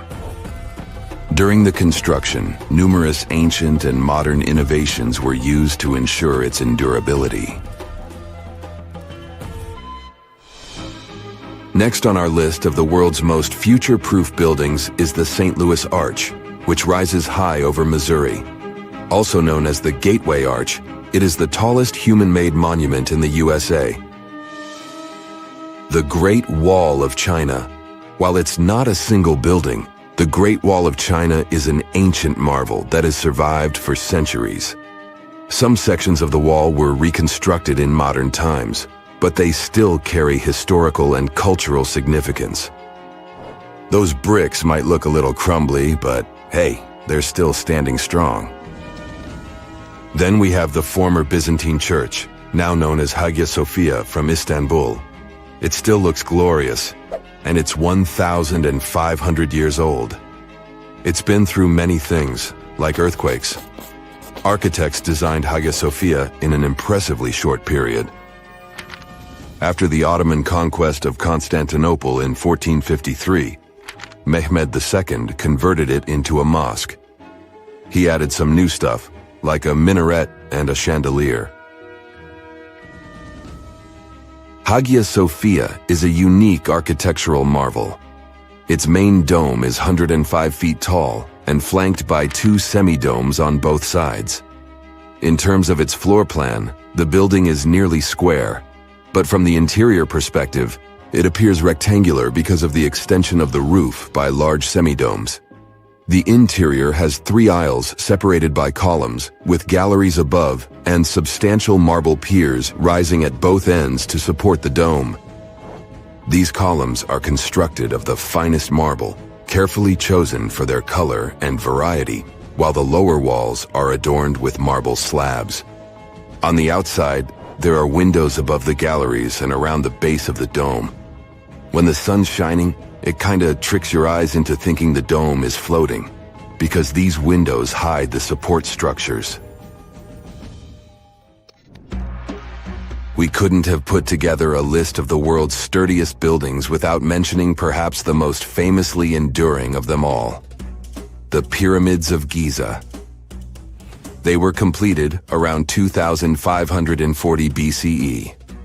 They've got the whole package: Superior materials, genius engineering, and a design that puts all other structures to shame. The ancient Egyptians were all about building for eternity. They believed that the afterlife would last forever, so they made sure their tombs would too. The Egyptians threw in extra walls and other stuff just to be safe, even if they didn't fully understand the laws of physics. Now, let's shift our gaze to our time. Can today's skyscrapers beat the pyramids in the longevity game? The Burj Khalifa in Dubai is the world's tallest building. It boasts impressive engineering and architecture. Its reinforced concrete and steel structure, along with its iconic design, might help it withstand the test of time. Sure, skyscrapers are super tall and fancy, but they're not as sturdy as the pyramids. Modern skyscrapers need to deal with crazy winds, lightning strikes, and earthquakes too. Experts haven't agreed on this yet. Some say that if we take good care of them, they can last. But others think they'll eventually be torn down or abandoned. The verdict? Only time will tell. Alexander Rose and his team are up to something jaw-dropping. They're creating a 10,000-year clock in the Texan desert. But before we get into the nitty-gritty, let's take a trip to Japan. There, they have this fantastic tradition of rebuilding the Jingu Shrine with wood and thatch every 20 years for more than 13 centuries. It's to preserve the structures and pass on the craftsmanship to the next generation. But let's not stop there. Ancient artifacts and buildings from various cultures have survived the test of time, and each one has something to teach us. The clock project takes inspiration from these long-lasting wonders and aims to encourage us to think about our long-term future. Building a clock to last 10,000 years is no easy feat. The team must consider materials, location, and past examples of long-lasting structures. For instance, some of history's unique treasures survived simply because they were lost and found later. Going underground is another way to protect artifacts. Subterranean environments shield items from the elements and keep temperatures stable. But there's one pesky problem: water. It's always trying to sneak its way in. Materials matter big time when it comes to longevity. You see, everything ages because of oxidation, which means rusting. So, finding materials that can withstand thousands of years is vital. How long buildings can really last depends on the building's personality and purpose. Take those fancy office buildings, for instance. They're all about short-term commitment, designed to last only 30 to 50 years. Just like with any relationship, it takes effort to make something last longer. Regular checkups, maintenance, and repairs are the key to keeping the spark alive. Wow, looky here. It's New York City, the Big Apple, the city that never sleeps. Hong Kong on the Hudson, the greatest city in the world. New York, New York, the city so nice they named it twice. Alright, I'll stop. You thought you knew this city so well, but underneath all that glitz and glamour is a facade, literally. New York is populated with some of the most iconic urban buildings in the world and home to some of the most unique and famous towers. Who would have known that New York was a front for fake buildings? And the cool thing is that there are plenty to search for. Okay, I'm adding that to my bucket list. So the question is, why do they put these fake buildings all over New York? The city is one of the most vibrant places in the world and requires many infrastructures to keep the city in motion. That means having many industrial structures and buildings in every major district. New York is charming for the design and the buildings. Imagine having industrial structures right next to your favorite pizza parlor or hot dog stand. The designers thought ahead and decided to disguise those industrial infrastructures as fake buildings. They blend with the city so well that they don't stand out. They look like your good old apartment or housing unit with a front door, real-life windows, and even charming balconies where people would hang out. The only thing is that there's nothing behind the facade and no one is allowed inside. So, where in the world can you find these fake buildings? For starters, one of the most popular fake buildings is in Brooklyn. At 58 Joralemon Street, you can find a very typical neighborhood. But between the buildings stands a brick building with a slightly deeper shade than the rest. It has bright open windows that blend in with the rest of the buildings in the neighborhood, except that they're blacked out. At first glance, you might not think of it as anything, but if you pay close attention, the building looks like a glitch from a video game. It was built in 1847, way before New York was considered glamorous. Originally, it was meant to be a regular building, but in 1908, they converted it into a fake building. Don't think you can just try to break in. Even if you could, it's pointless, because it's part of a ventilation fan for the subway. It also serves as an emergency exit for some of the surrounding buildings. Actually, throughout New York, many fake buildings exist to disguise the subway vents for the smoke to escape. All the way to 415 Bruckner Boulevard, the Bronx, this townhouse was designed by the Switzer Group, which is an interior architect company. It's not as charming as the one at 58 Joralemon Street, but it serves a similar purpose: to hide an electric substation for New York's utility company. The city needs these substations to reduce the high-voltage electricity to a lower voltage so it can be distributed locally. Having a building like this popping out of the middle of your neighborhood isn't exactly the smartest way to attract people to the Bronx. That's why the fake townhouse facade is the perfect camouflage. Now, some of these fake buildings don't really hit the mark and stick out like a sore thumb. The people of Manhattan describe the Mulberry Square infrastructure as a complete clunker. After plenty of redesigns and back to the drawing board meetings, the result is still not pretty. The locals compare it to a concrete box. They created windows without glass, which doesn't allow the building to blend in with the rest of the neighborhood.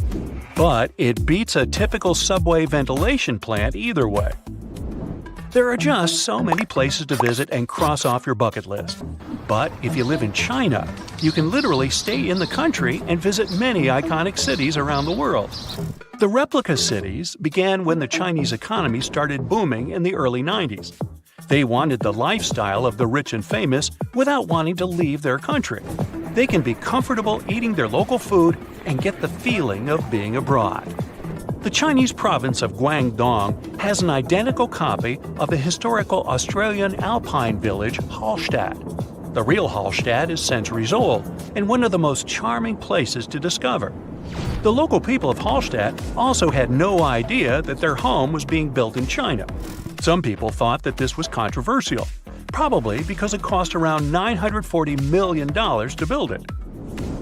Paris is undoubtedly one of the most charming cities you could ever visit. Its rich history and vibrant culture are enough to catch the first plane to go there. For residents of Tianducheng, that's something they can do anytime they want. The city is also known as Sky City and has a replica of the Eiffel Tower that looks eerily like the iconic one in Paris and built buildings to match the city's visual charm. One of the main things that will break the charm is the farmland surrounding the city. There's barely anyone there, and the streets are always empty, very un-Paris-like. Still, you can find some nice fountains and statues scattered along the streets to give it some spirit. There's laundry hung everywhere, even on the trees. The picturesque fountains are dry and many apartments are empty. Only a few stores are open for business. Even though this looks like a fake city, it's quite real. Some people live here because it's more affordable than other places. 2 hours away from this town is another version of Paris's Pont Alexandre III and a carbon copy of London's Tower Bridge, but with 4 towers instead of 2. Hey, such a bargain! You can also visit the closest thing to Italy, but this time you can go shopping. Florentia Village is an outlet mall that offers an array of shops to lose yourself. The good thing is that this was built by an Italian developer to capture the essence of an Italian village. It has fountains, canals, and mosaics for proper aesthetics. It began in 2011 and has more than 200 shops with many Italian brands and British, US, and Chinese brands as well. The place is so popular that it gets between 10,000 and 25,000 visitors per day. China also has other replica towns that put you in a mini Manhattan called the Yuzhipu Financial District. The developer's goal was to make this place the financial center of the world. It was complete with the right landmarks, like the Rockefeller and Lincoln Centers, but the project was halted in 2019, leaving it mainly empty. You can find a typical English town with cobbled streets, Victorian homes, and restaurants that make Thames Town. This place was meant to recreate a European lifestyle fantasy without leaving Shanghai. China also has a Dutch town that has some elements of Amsterdam with windmills and famous canals. They even decided to copy some of the landmarks, like the Netherlands Maritime Museum. Here's a bonus story of Lebanon's thinnest building built out of a dispute. It's the story of two brothers who both inherited unequal plots of land. One of the brothers happened to get a very thin plot of land and couldn't help but be jealous of his brother's nice plot of land. He wasn't pleased. Both of the lands overlooked the Mediterranean Sea in a lively neighborhood of Beirut. So it's no wonder that both brothers couldn't agree on how they should develop their lands. It was obvious that the brother with the most land could build a proper building. The other brother had to improvise. He decided to obstruct his brother's property by constructing a thin building enough to only fit 14 feet at its widest and 2 feet at its most narrow. It was constructed in 1954, and the locals of the area know it as the Grudge. The crazy thing is that the place was once habitable with many visitors enjoying their stay. It's not easy to live there, but it's part of living the experience. The building is still standing, but is empty. You've just reached your perfect spot on a deserted beach. It's so quiet here that you start to doze off. But as you open your eyes, you are shocked. Wait a minute, is that an actual house that's just been washed up on the shore? It may sound like the beginning of a sci-fi novel, but not if you live near this beach in El Salvador. There's a mysteriously abandoned house there that looks as if it's just been washed ashore. How did this villa end up there? How long has it been here without anyone noticing it? This mysterious construction is 46 miles south of El Salvador's capital, San Salvador. Locals say the building used to be a hotel called Puerto Ventura. At the time it was built, its main attraction was the fact that it was really close to the sea. Unfortunately, the engineering behind it wasn't well planned out, all because locals didn't need any official permission to start the construction. The hotel was too close to the water and dangerously exposed to the elements. The Roman-style villa is now a mere 50 feet from the edge of the sea when the tide is low. It can only be accessed in the morning because later, the tides fill the first floor with salt water. What's now left of the hotel looks like the ruins of a two-story house. The front part is very impressive, with Roman-type pillars. It also has wide windows on the second floor. You can still see parts of the iron structures and remains of what used to be the gateway to the second floor. There are some bleachers at the top of the building. They're sometimes used by tourists. More and more people are now browsing the area, taking photos, even though the building is obviously not safe for climbing. There's little information on how long it's been sitting in its current location, but some locals say it's been there for at least 20 years. It had remained a local secret for years before it was discovered by a TikTok user in 2021. But that doesn't answer the question. How did the hotel end up in another location altogether? This is where things become a little fuzzy. While some locals say that the building was abandoned decades ago, others claim it was deserted after Hurricane Mitch hit the area back in 1998. Hurricane Mitch was one of the most dangerous weather phenomena to ever hit Central America. During the storm, the winds traveled at 178 miles per hour, and the hurricane itself lasted for about 15 hours. It was also the cause of a huge amount of rainfall, which resulted in floods and many dangerous landslides. Being built so close to the shoreline, the former hotel had little chance of surviving the extreme weather conditions, so it must have been literally displaced. After sitting under the sun, you might start dreaming of some snowballs getting washed ashore. To even out the temperature. I'm not kidding. This strange natural phenomenon did happen back in 2016. It resulted in about 11 miles of the coast of the Gulf of Ob in West Siberia getting covered with huge snowballs. Because of the low temperatures, small pieces of ice started to form in the water. Afterward, the wind and waves rolled them into giant snowballs. Some of them were the size of a tennis ball, but others were up to 3 feet wide. A 2004 Harley-Davidson night train motorcycle popped up ashore on a British Columbia beach back in 2012. It was neatly packed inside a shipping container. It took some time to do it, but the owner was eventually traced down. His name was Ikuyo Yokoyama, and he lost his motorcycle after a tsunami struck Japan on March 11, 2011. To get to its final destination, the Harley-Davidson traveled more than 4,000 miles. To celebrate its long journey, Yokoyama donated the bike to the Harley-Davidson Museum in Milwaukee. It's been on display there ever since, in case you want to visit. This strange phenomenon made it look as if someone spilled dish soap all over the beach. But it does happen pretty often in Queensland. Sea foam covers the shore there a couple of times each year. It mostly happens after a storm, when ocean waves move dissolved organic matter around. It's basically like a giant ice cream maker.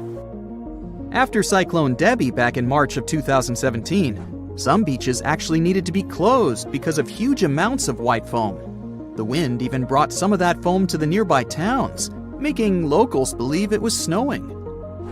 Would you be surprised to see a 6 by 6 foot rusty metal die washed ashore on your local beach? Because back in 2017, people in Coeur d'Alene in Idaho sure were. It turned out to be an old storage tank. Someone decided to spice it up a bit by adding some white spots to make it look like a die.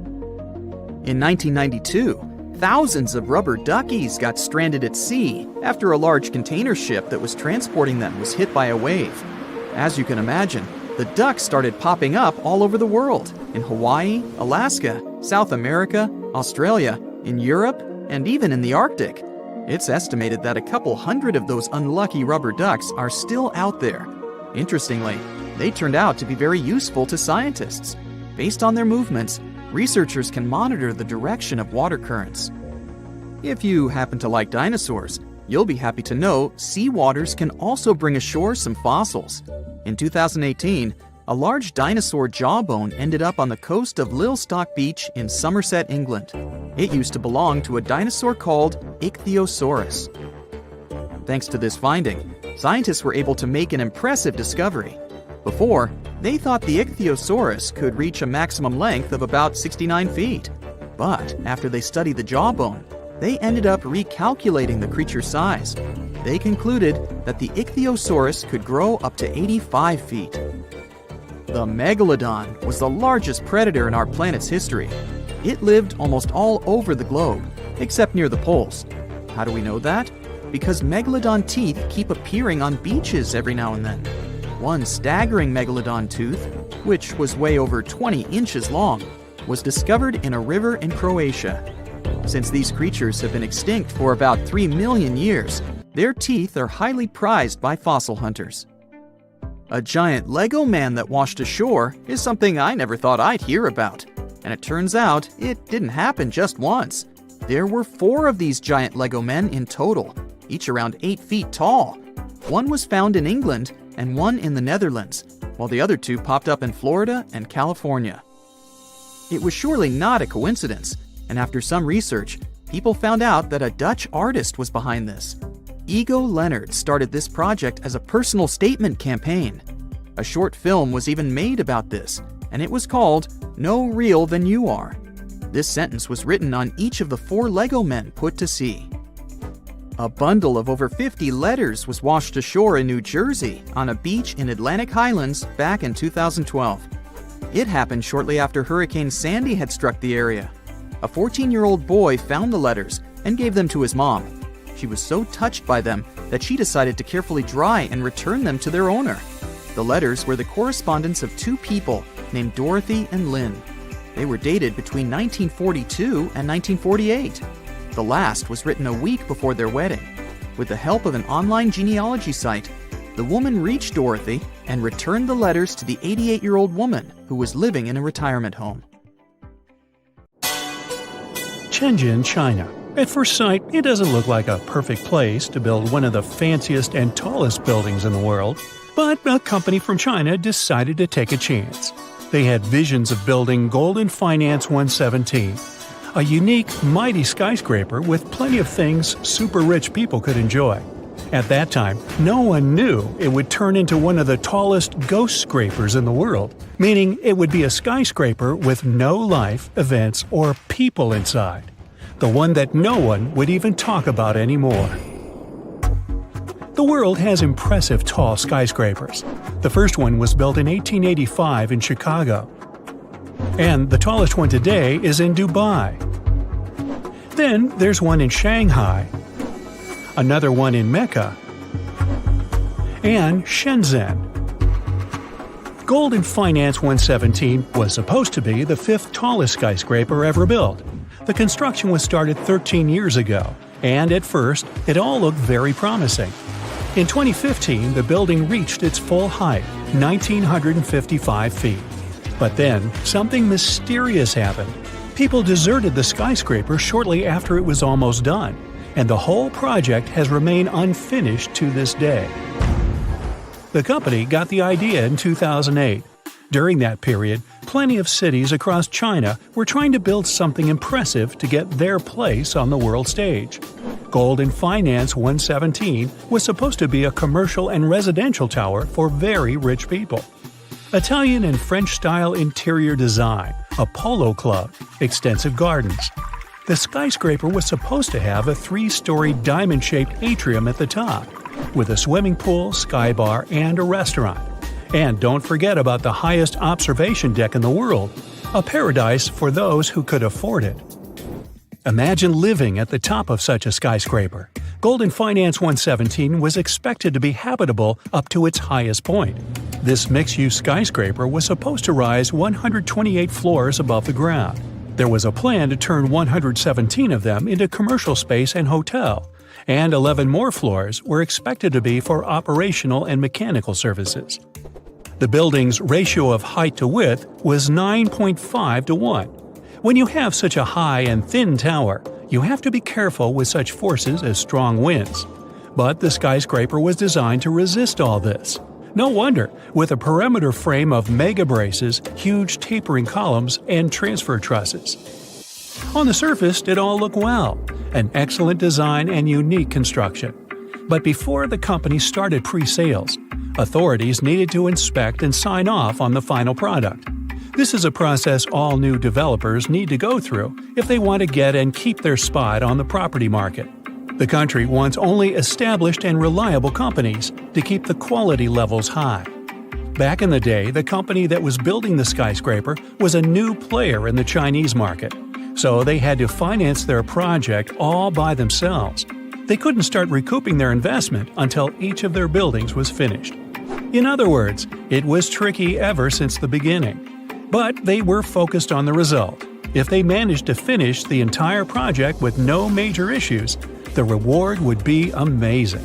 So they started in August 2008. China survived the global financial crisis that also happened in 2008, but it still affected the market. That brought lots of pressure on the company, which is why they stopped building the skyscraper in January 2010. Things got better in 2011. That's when the company decided to continue their work, finish the tower, and get ready to sell it because the market was growing once again. But considering all the rules on the property market, the company was in a very vulnerable situation. Things were getting more and more complicated. In 2015, there was a new crisis, this time affecting the stock market. The series of unfortunate events kept happening on and off until everyone stopped talking about the entire project. One more issue was the location. The skyscraper was being built on what used to be industrial land, and in the area, there weren't many wealthy people who could afford to live in such a building. The company probably hoped for people to relocate there once they finished the construction, which never happened. China generally has the biggest number of tall buildings in the whole world. There are 1,400 skyscrapers in the country. The US takes second place with more than 800 high-rise buildings. Then there's Japan with over 250 skyscrapers. 2018 was the year when China built more skyscrapers than any other country in the world. 88 new buildings with a height of 656 feet or more appeared there. But because of multiple unforeseen events, Golden Finance 117 never got its chance to shine. Now it's just a ghost place everyone stopped talking about in 2018. Now, this wasn't the only case when a building remained unfinished for a long period of time. A new airport in Berlin, Germany was meant to open in June 2012. It wasn't the first project like this to miss the deadline, but it was one of the most memorable. The airport was about to open, but right before it did, inspectors found around 120,000 defects all over the place. For example, some automatic doors didn't open. There were fire safety issues. Authorities also noticed sagging roofs. About 106,000 miles of cable were wired in the wrong way, which means they couldn't turn on some lights or turn off others.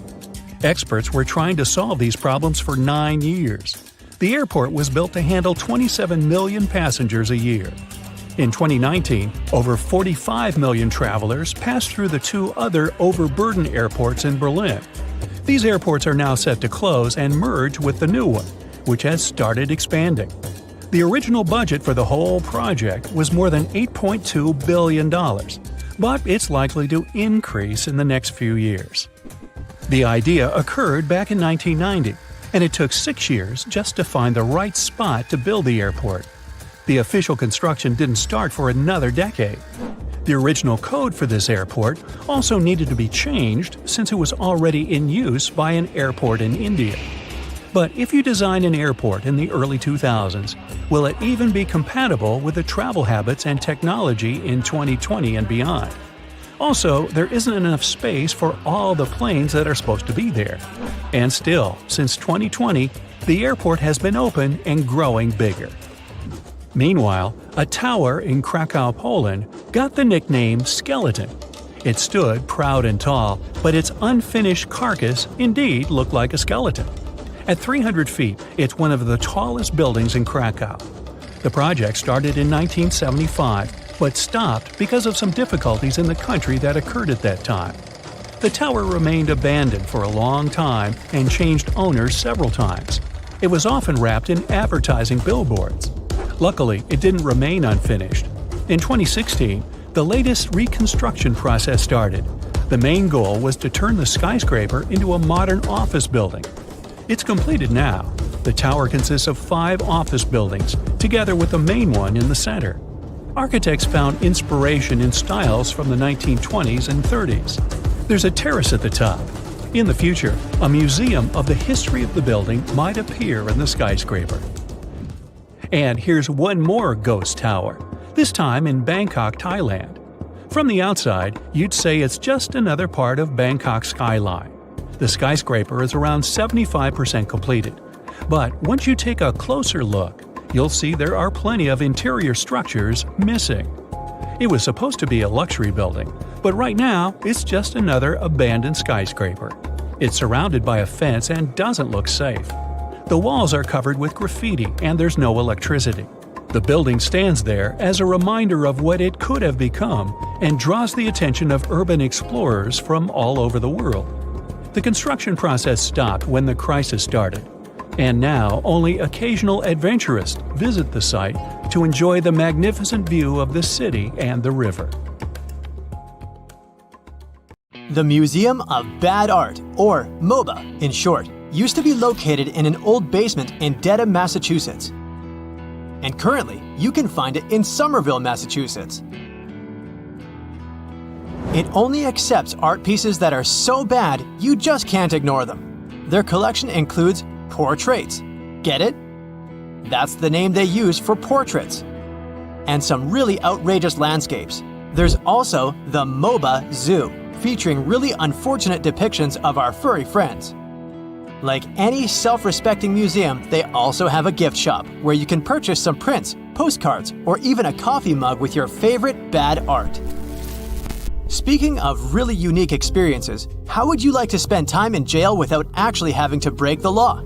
In Scotland, there's a place called Inverary Jail. It's an actual former prison that dates back to the 1800s, where tourists can experience 19th century jail life. There are characters dressed in authentic costumes that make it even more realistic. You can participate in courtroom trials and work with other inmates. In Suwon, South Korea, visitors can check out a theme park built around the history and culture of toilets. It was opened in memory of the former city mayor. He dedicated a lot of time and local resources to improving the city's public toilets and sewer system. It goes without saying that this place has a lot of toilet-themed art documenting the world's restroom culture. You'll find everything here, from men's and women's bathroom signs from around the globe to photographs of public toilets, and information about the importance of sanitary facilities. A designer store in the middle of the desert? If you happen to pass by Texas, you'll find a Prada store on an empty stretch of US 90 outside of the small town of Valentine, about 150 miles from El Paso. Two Berlin artists wanted to offer Texans the high-end experience, sort of. That's because the curious store has no door to access it, and its 20 left-foot shoes and 6 purses set on display. Surprisingly, the store was built with the blessing of Miuccia Prada herself, the head designer of the brand. Can you imagine living in a city where you have your own beach access to a lagoon that leads directly into the sea? That might be possible in the near future, if you don't mind relocating to Sabah Al Ahmad Sea City in Kiran, Kuwait. This engineering masterpiece was inaugurated in 2016. Its canals form 120 miles of artificial shoreline. All those human-made islands were built by excavating large channels in the desert rather than using reclaimed land, as was done previously in similar conditions. Before visiting this museum, you have to take off the shoes you've been wearing and put on special slippers that won't damage the artwork, because it's everywhere. It's called the Electric Ladyland, and it's the world's first museum of fluorescent art. The owner, Nick Palladino, exhibits here a lot of his own sculptures and even naturally luminescent rocks, along with other human-made glowing objects. One portion of this art gallery features paintings that shift color under UV light. The soundtrack is awesome too. You'll hear a lot of the Beatles and Jimi Hendrix. Upside-down houses seem to be quite a tourist attraction. You can find them in many countries, such as Japan, Poland, Germany, and Austria. One of the best ones to visit is located in Malaysia. It's called Rumah Terbalik Upside Down House. It uses recycled wood and other natural materials to recreate a local atmosphere. It was opened back in 2012 and soon became a popular tourist attraction with its upside-down furniture and wacky household appliances. There's even an upside-down car parked in the garage. A spa-themed park located in Hakone, Japan, provides tourists with an interesting array of hot springs. Some of them are quite unusual, especially the unique noodle bar, where visitors can literally swim in a bowl of ramen. It's not for tasting though, since it's still a public space. The Dead Marsh in Namibia offers a cool experience which makes you think you're frozen in time. Since there's no water here and temperatures are really high, this sparse forest is made out of skeleton trees that haven't been alive for more than 600 years. Since there's little to no humidity, the remaining vegetation cannot fall apart, leaving behind this odd natural landscape. It even became the set for some sci-fi movies. Spoiler alert! But the Paper House located north of Boston, Massachusetts is actually a house made completely out of paper, furniture and all. It was built by Ellis F. Stenman, the man behind the machine that makes paper clips. Back in the 1920s, he basically wanted a 2-room summer home for him and his family. It took him over 20 years to complete, since the house was made of about 100,000 newspapers. Just make sure you don't bring any lighters.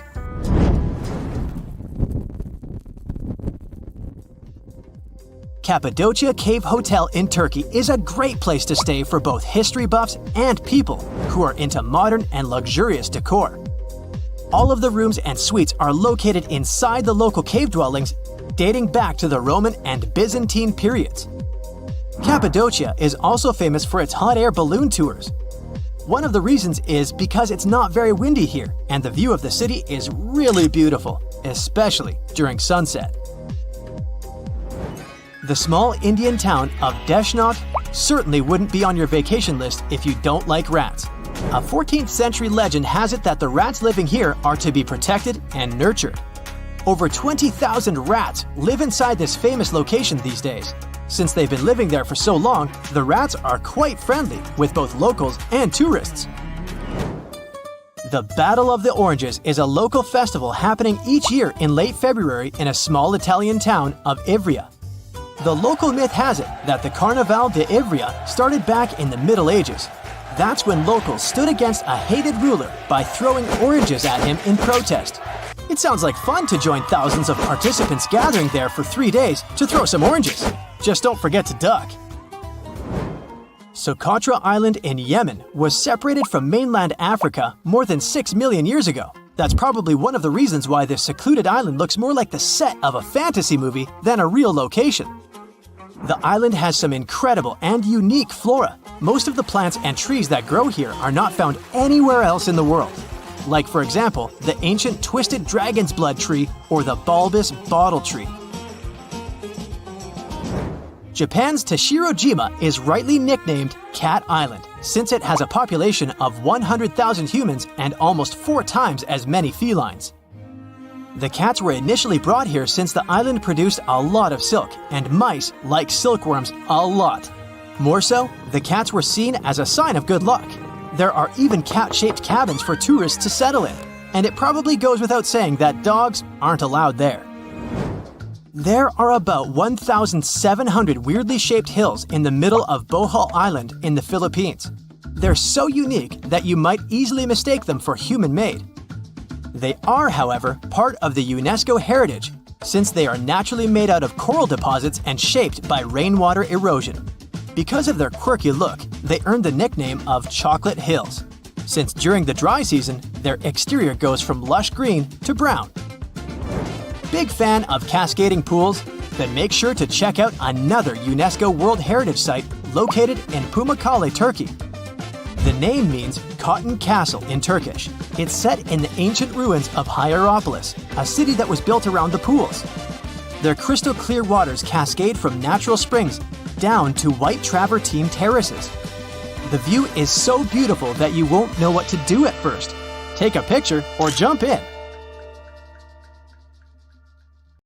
You're standing in the middle of a vast, empty desert in Saudi Arabia.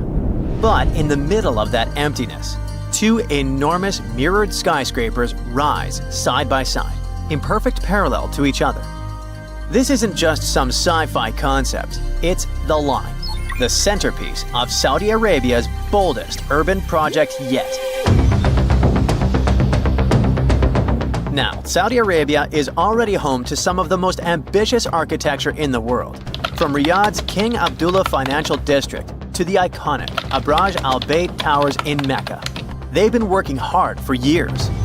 But the Line is in a league of its own. This project was announced in 2021, and it is part of a larger vision for the country's future called NEOM, a $500 billion mega project designed to redefine how people live, work, and interact with the environment. I mean, what could go wrong, right? Well, I don't know. But Nadmi Al-Nasser, the longtime chief executive of the ambitious project, has recently departed. Suspicious. Even more so because NEOM's statement issued soon after did not give any plausible reason for his departure. Then, the Line project itself was originally expected to cost around $200 billion. But by 2024, that number had skyrocketed to a mind-blowing $2 trillion. That's about twice Saudi Arabia's entire GDP. And if you ask independent experts, they think it could end up costing even more. At first, the plan was to build about 10 miles of the project and have 1.5 million people living there by 2030. By now, the expectations are way more modest. Only just under 1.5 miles are likely to be done by 2030, with fewer than 300,000 residents. The project has come across a lot of problems along the way. Engineering issues and management problems have caused major delays, and progress hasn't been as fast as hoped. And now, let's figure out what exactly is the Line. It's a literal city made up of 2 parallel skyscrapers, each towering 1,640 feet high. That's higher than almost all the tallest skyscrapers in the world. These skyscrapers are 656 feet wide and stretch for a mind-boggling 106 miles across the northwest of Saudi Arabia, right near the Red Sea. The most astounding thing? The entire city is actually within this one structure. There are no cars, no roads, no emissions. But we'll go into detail a bit later. The complex is supposed to house 9 million people, and all of this running entirely on clean energy. Such a project aligns perfectly with Saudi Arabia's ambitious Vision 2030 plan. The outside of the skyscrapers will be covered in mirrors that will reflect the surrounding desert landscape, creating an almost seamless blend between the city and its surroundings. Inside, there will be lush parks, cascading waterfalls, flying taxis, and even robot helpers to take care of everyday tasks. They're also planning to make an artificial moon as part of the city's design. One more thing that makes the Line so unique is its design. Unlike traditional cities that spread out horizontally, the Line is vertical. Everything, homes, offices, parks, schools, shopping centers, are stacked on top of each other in layers. This means that residents won't need to travel long distances to get what they need. In fact, the designers promise that all amenities will be within a 5-minute walk from anywhere in the city. And while it's compact in width, the city's vertically layered structure means it can comfortably fit all 9 million residents, while leaving plenty of room for parks, natural spaces, and modern conveniences. There's even a plan for year-round climate control, keeping both indoor and outdoor spaces at comfortable temperatures, no matter how harsh the desert weather gets. Of course, even with everything close by, people will still need to get around the city. Worry not, the Line has it covered in the most futuristic way possible. It features a high-speed train system that will travel from one end of the city to the other in just 20 minutes. That's 106 miles in 20 minutes with only 4 stops along the way. Imagine being able to get anywhere in the city faster than you could drive across town in most places today. Besides the train, the Line will also have autonomous vehicles. Those will be cars and shuttles driving themselves with the help of advanced technology. They will handle everything from parking to going around obstacles. Even cooler, in the Line, every car, train, and any other piece of infrastructure will be connected in a huge network called the Internet of Things. Sensors and real-time data will allow traffic to flow smoothly, preventing delays and reducing congestion. They first spoke about the NEOM project in 2017. Besides the Line, NEOM is supposed to include an octagon-shaped floating industrial city and a posh mountain ski resort. There, Saudi Arabia will host the Asian Winter Games in 2029. Plus, there will be the world's largest green energy plant, which will make the region self-sufficient and sustainable. The goal of NEOM is to attract people from around the world, not just to visit, but to live there. Residents will even be given their own identity, Neomians. Not everyone thinks this construction is a good idea. Some urban planners and architects have pointed out pretty big flaws in the city's straight line layout. You see, in a regular city like Johannesburg, which covers way more ground than the Line, 2 random people are usually only about 20 miles apart. But in the Line, the average distance between 2 random people would be 35 miles. That's almost double, even though the Line's overall area is way smaller. This setup could make it harder for people to connect socially and might be a pain to navigate, even with a high-speed train zipping through it. Now, they promise that every resident will have everything they need within a 5-minute walk, but there are doubts too. People wonder if living in a super compact, stacked-up design might end up feeling claustrophobic or even too much to handle. As for the whole mirrored exterior idea, it looks pretty cool in renderings. But there's an opinion it could actually mess with the environment. Reflecting all that sunlight in a desert might disturb local wildlife, or create unexpected heat issues.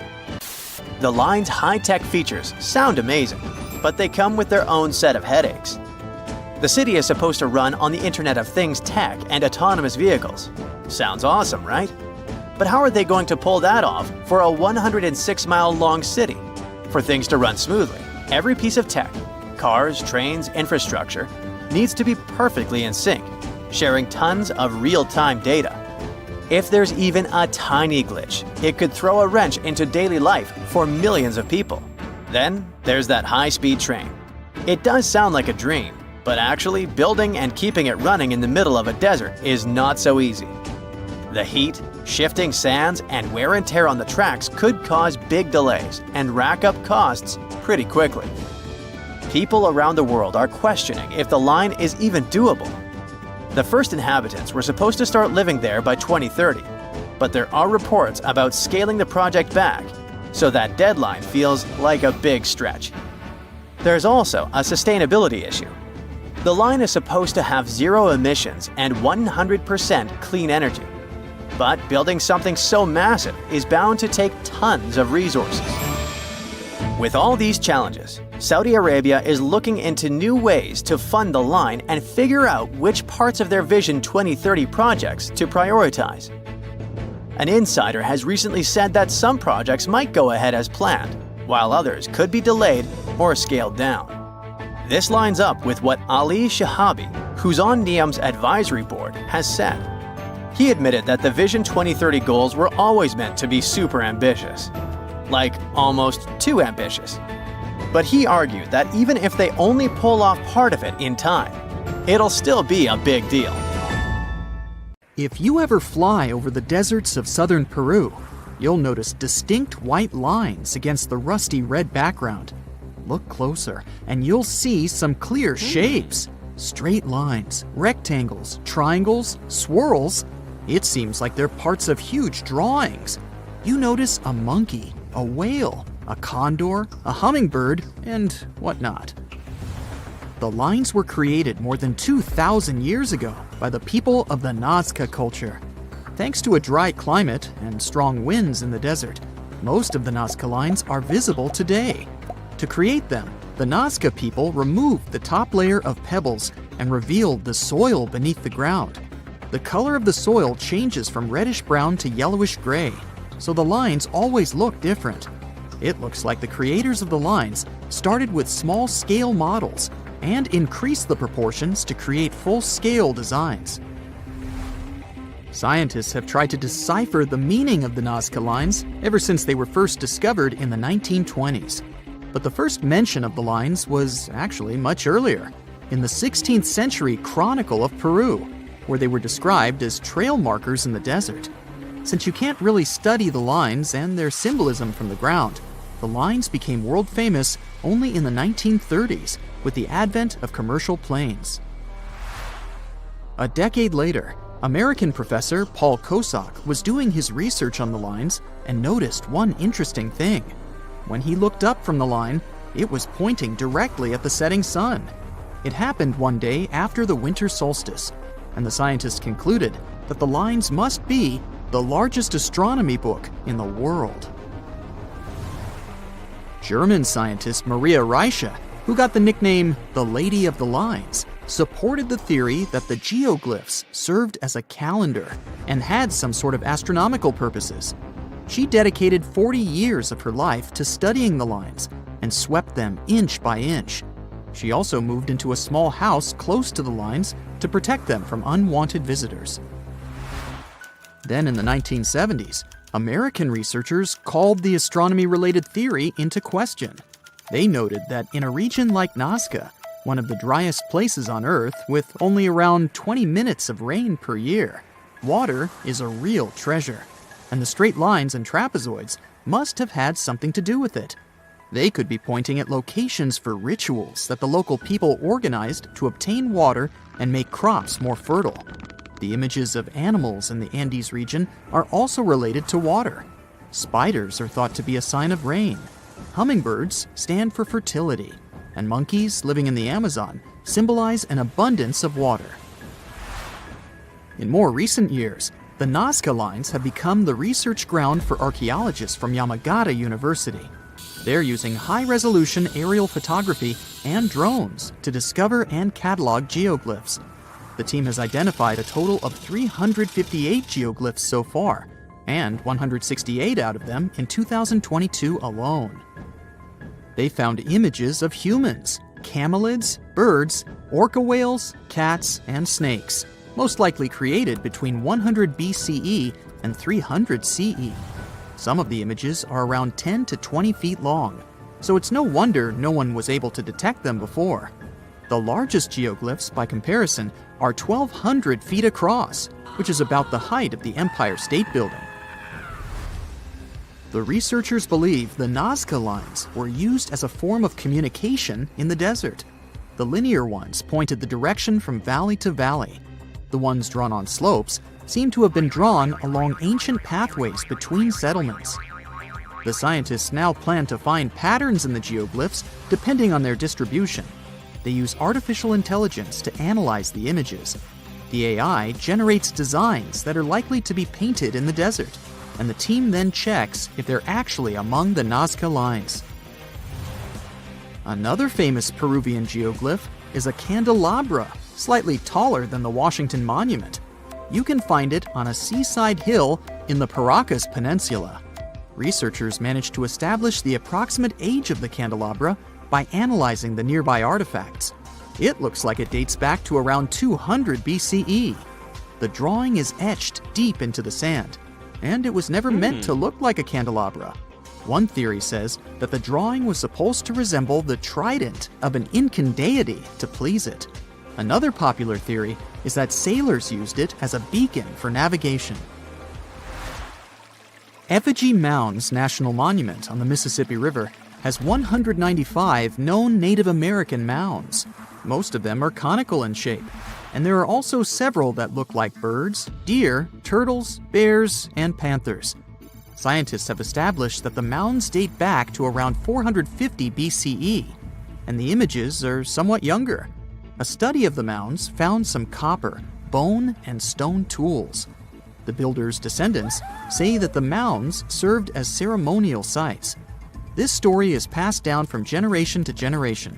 Some historians believe the mounds could have been also used to mark celestial events or territories. The American Southwest and the nearby regions of Mexico have over 300 intaglios, which are giant images engraved in the ground. The most famous of them are the Blythe intaglios in California, west of the Colorado River. Blythe giants are a group of 6 figures, including that of a human being and an animal. Scientists believe the images are somewhere between 450 and 2,000 years old. According to the local Mojave tribe, there is an image of Mustamho, the creator of life. The animal figure shows a mountain lion who served as his helper. The largest figure is almost as tall as the Leaning Tower of Pisa. The creators of the intaglios had to scrape the dark rock of the desert until the lighter soil showed up. It's nearly impossible to notice them from ground level. That's why they were only discovered in the 1930s, when a pilot flying over them accidentally looked down.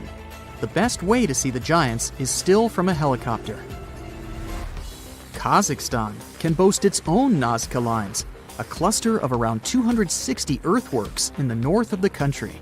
The steppe geoglyphs are a variety of geometric shapes, including squares, crosses, circles, and a 3-pronged design. The creators of the images used materials such as dirt, rocks, and lumber to build them out of the ground. A local economist first spotted the geoglyphs while browsing Google Earth in 2007. Archaeologists suppose that the structures go back 8,000 years, but they still don't know who built them or why. One theory says that the lines helped track the sun's movement. NASA got interested in the discovery since the lines are much older than the ones in Peru. They took photos of the steppe geoglyphs from space, trying to solve their mystery. Another fact that makes the lines so special is how huge they are. One of the largest of them has sides as long as an aircraft carrier. The only humans who could have built them must have been the nomadic Stone Age tribes, but it's unlikely that they had such advanced tools. If they did, That would mean that archaeologists need to rethink the abilities of our long-ago ancestors. Organizing such a huge amount of people to work together on a complicated project is an amazing feat. Although the white horse on a lush green hill in Oxfordshire, England, could easily pass for modern art, it's actually one of the most ancient geoglyphs. It was created between the Bronze and Iron Ages and is the oldest chalk-cut hill figure in Britain. Whoever created it had to remove the turf to reveal the chalky white part of the soil. Scientists can only guess why this piece of art was created. It could have been a fertility symbol or a way to mark territory. Aerial images prove that the horse has changed over time because of the soil. It took several centuries to reveal a larger horse-like shape that lies under what we see now. Stonehenge took approximately 20 million man-hours to build. For comparison, an average human doesn't live much over 700,000 hours. This is Jack, one of the first builders of Stonehenge. Let's say Jack lived to be 80 years old, which is extremely improbable, but it makes it easier for me to crunch the numbers, thanks. If Jack had spent his entire life, from age 0 to age 80, working on the Stonehenge project, it would have required approximately 28.5 generations of people doing the same thing to complete it. That's next to impossible. To make it more plausible, let's multiply that by 2. After all, Jack wouldn't want to dedicate his entire life to moving stones, and he didn't live to be that old. Thus, we arrive at around 57 generations needed to build Stonehenge. That's not enough room on the screen for me to introduce John, Jack's great-great-great-great, you get the drift, grandson. So it all began around 5,000 years ago with just a simple circular earthen bank and ditch. Fast forward to around 26,000 BCE, and the builders replaced that initial structure with a complex arrangement of wooden posts and brought in around 80 dolerite bloom stones from Wales, which were rearranged at least 3 times. Then, a few hundred years later, they added those massive sarsen stones, each weighing around 25 tons.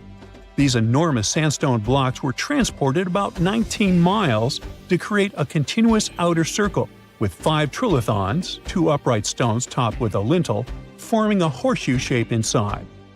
It was a millennium-long building process that demanded years of hard work. So, people must have lived nearby, right? But how would they have found shelter back then? Today, we have houses for builders on site, small accommodations that serve as temporary housing. But structures like this definitely didn't exist when Stonehenge was constructed, did they? Well, actually, they existed, and some recent archaeological digs near Stonehenge prove it. Archaeologists found this Stone Age eco-home, which is a huge deal since it's one of the earliest settlements in the area. This newly uncovered Mesolithic home dates back to around the year 4300 BCE. Let's take a closer look at this house, shall we? Now, for the walls, people back then used a large fallen tree, its trunk to be more precise. These wooden walls were reinforced with flint, and they even lined the pit left by the uprooted tree with cobblestones. To create the roof, they opted for animal hides, which sounds like a wise choice. They must have provided protection against the unpredictable weather of the British Isles. Now, you might be wondering, the weather in Britain is indeed unpredictable, and it has been that way since time immemorial. So, how did the builders manage throughout most of the year, particularly during the winter months? Well, the answer is simple. There was a hearth on site, which isn't surprising, but the system they employed was quite ingenious. A hearth inside the house would have posed too great a risk, yet bringing hot stones into the dwelling was perfectly safe. While they were hot, they couldn't ignite the building. So they used these stones from the hearth as a heat storage system to keep warm at night. And as a final touch, they even incorporated various stones for decoration. They didn't exactly get a Pinterest house, but it added a touch of elegance for sure. And if you think this discovery is merely about the houses, think again.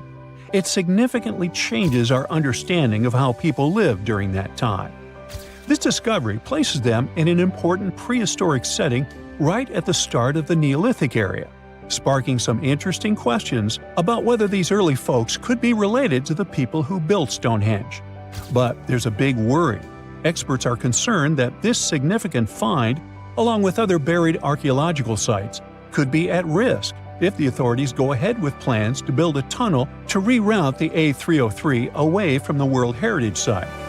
Sure thing the house the scientists found wasn't in perfect shape, and it lacked some crucial elements people use for living. Some of them decayed over time, while others were simply absent. So the scientists took 20 tons of chalk, 5,000 hazel rods, and 3 tons of straw, and used all this to recreate the 4,500-year-old design houses. These new buildings are located close to Stonehenge, which is incredible since in this area, planning permission for even a new cowshed is problematic. So, what are these houses like? Well, first off, there are 4 of them, and they're oval-shaped. They're built on the foundation of real houses that stood there about 4,500 years ago, just around the time the Stonehenge Eco House was going up. The houses aren't very big, they're single-room structures. When it comes to dimensions, it was straightforward to estimate since we could gauge the size of the roof and the height of the walls based on the foundations. Each side measures about 16 feet. However, the roof structure remains a bit of a mystery. There were a few differing thatching techniques back then, so pinpointing the exact method used for these dwellings is kind of a guessing game. For now, we think it involves knotted or tied straw carefully secured onto a hazel-woven frame. When fires are lit, the smoke from the hearth wafts up through the thatched roof. Now, remember those 20 tons of chalk? That was needed for the floors and walls. The white chalk walls and floors reflect sunlight and capture heat from the fire. But here's the kicker. The builders encountered a challenge because the ground was so waterlogged that some of the chalk floors took weeks to dry out. By the time they should have been bone dry, they were still as sticky as chewing gum. Now, it's safe to say people 4,500 years ago faced similar struggles, and we can really appreciate what they went through while building their homes. The final layer of daub was applied using rags, giving a smooth, almost shiny finish that looks surprisingly classy. The interiors are furnished with wooden and wicker beds and shelves, along with clay pots and jars, all centered around a cozy hearth. The spaces feel surprisingly roomy, and are filled with light that streams in through the thatched roof, bouncing off those white walls. Plus, the woven furniture adds a nice touch of authenticity to the vibe. The fires have been lit, and the first meal, bread crafted from flour ground on a stone mill next to the hearth, has been prepared. Those who tried the bread were pleasantly surprised by its flavor, finding it quite tasty. Now, here comes the bummer. Those who recreated the houses did cheat a little. While the materials used were authentic, the tools weren't. They used cement mixers to mix the daub, wheelbarrows to transport the timber, and logs by the hearth were split with steel axes instead of stone ones. Still, the builders aren't professionals, they're volunteers. So I think a bit of cheating is totally cool in this case. There are other volunteers on site who are more than happy to chat about the daily activities of the Stonehenge builders, from grinding grain with a quern to making rope from rushes. But these houses and the Eco House aren't the only remarkable things in the Stonehenge area. Some years ago, archaeologists uncovered a burial site close to Stonehenge that predates the monument itself. This Neolithic long barrow, dating back approximately 56 to 5,700 years, likely contains the remains of some of Britain's earliest inhabitants. The burial site was identified through aerial images that revealed its distinct shape beneath the crops. Salisbury Plain is rich with ancient sites, including Stonehenge, various mounds, and monuments. The area has remained undisturbed over the centuries, which is likely why so many ancient structures are still intact. This discovery also shows a significant shift in human lifestyle during that era, marking a transition from a nomadic existence to settled farming and animal husbandry, much like the Eco House itself. The long barrow in question measures about 85 feet long and 65 feet wide, though much of its above-ground structure has been lost to farming over the years. If this site is like others in the vicinity, it contains the remains of 30 to 50 individuals, along with cow skulls, which were significant to those early communities. Before we get into the reason why and how there are pyramids all around the world, let's talk about some of the examples. I'll start with the Pyramid of the Sun in Mexico. These folks really knew how to build a city. Their well-planned urban center spanned over 7 square miles and boasted several pyramids. But the Pyramid of the Sun is the most impressive. This giant pyramid was built way back in 100 CE and is one of the biggest structures of its kind in the whole Western Hemisphere. It's so big that it's 216 feet high above the ground. If you ever find yourself in this ancient city, you won't be able to miss the Pyramid of the Sun. It's right there on the east side of the Avenue of the Dead, the city's main north-south street.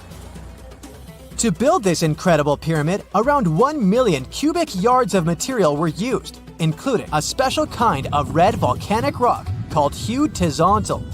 Impressive, huh? We don't know too much about the people who built the Pyramid of the Sun or its purpose.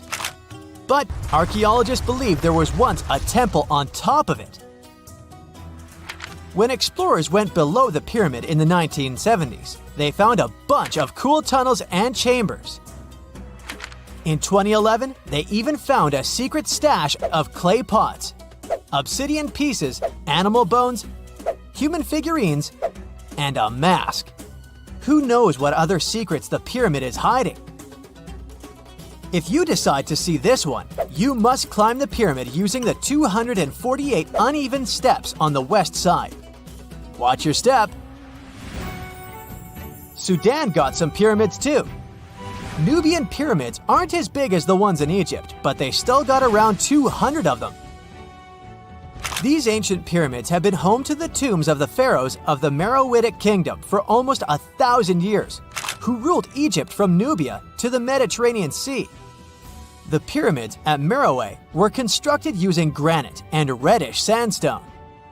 Oh, and did you know that Sudan has more ancient pyramids than Egypt?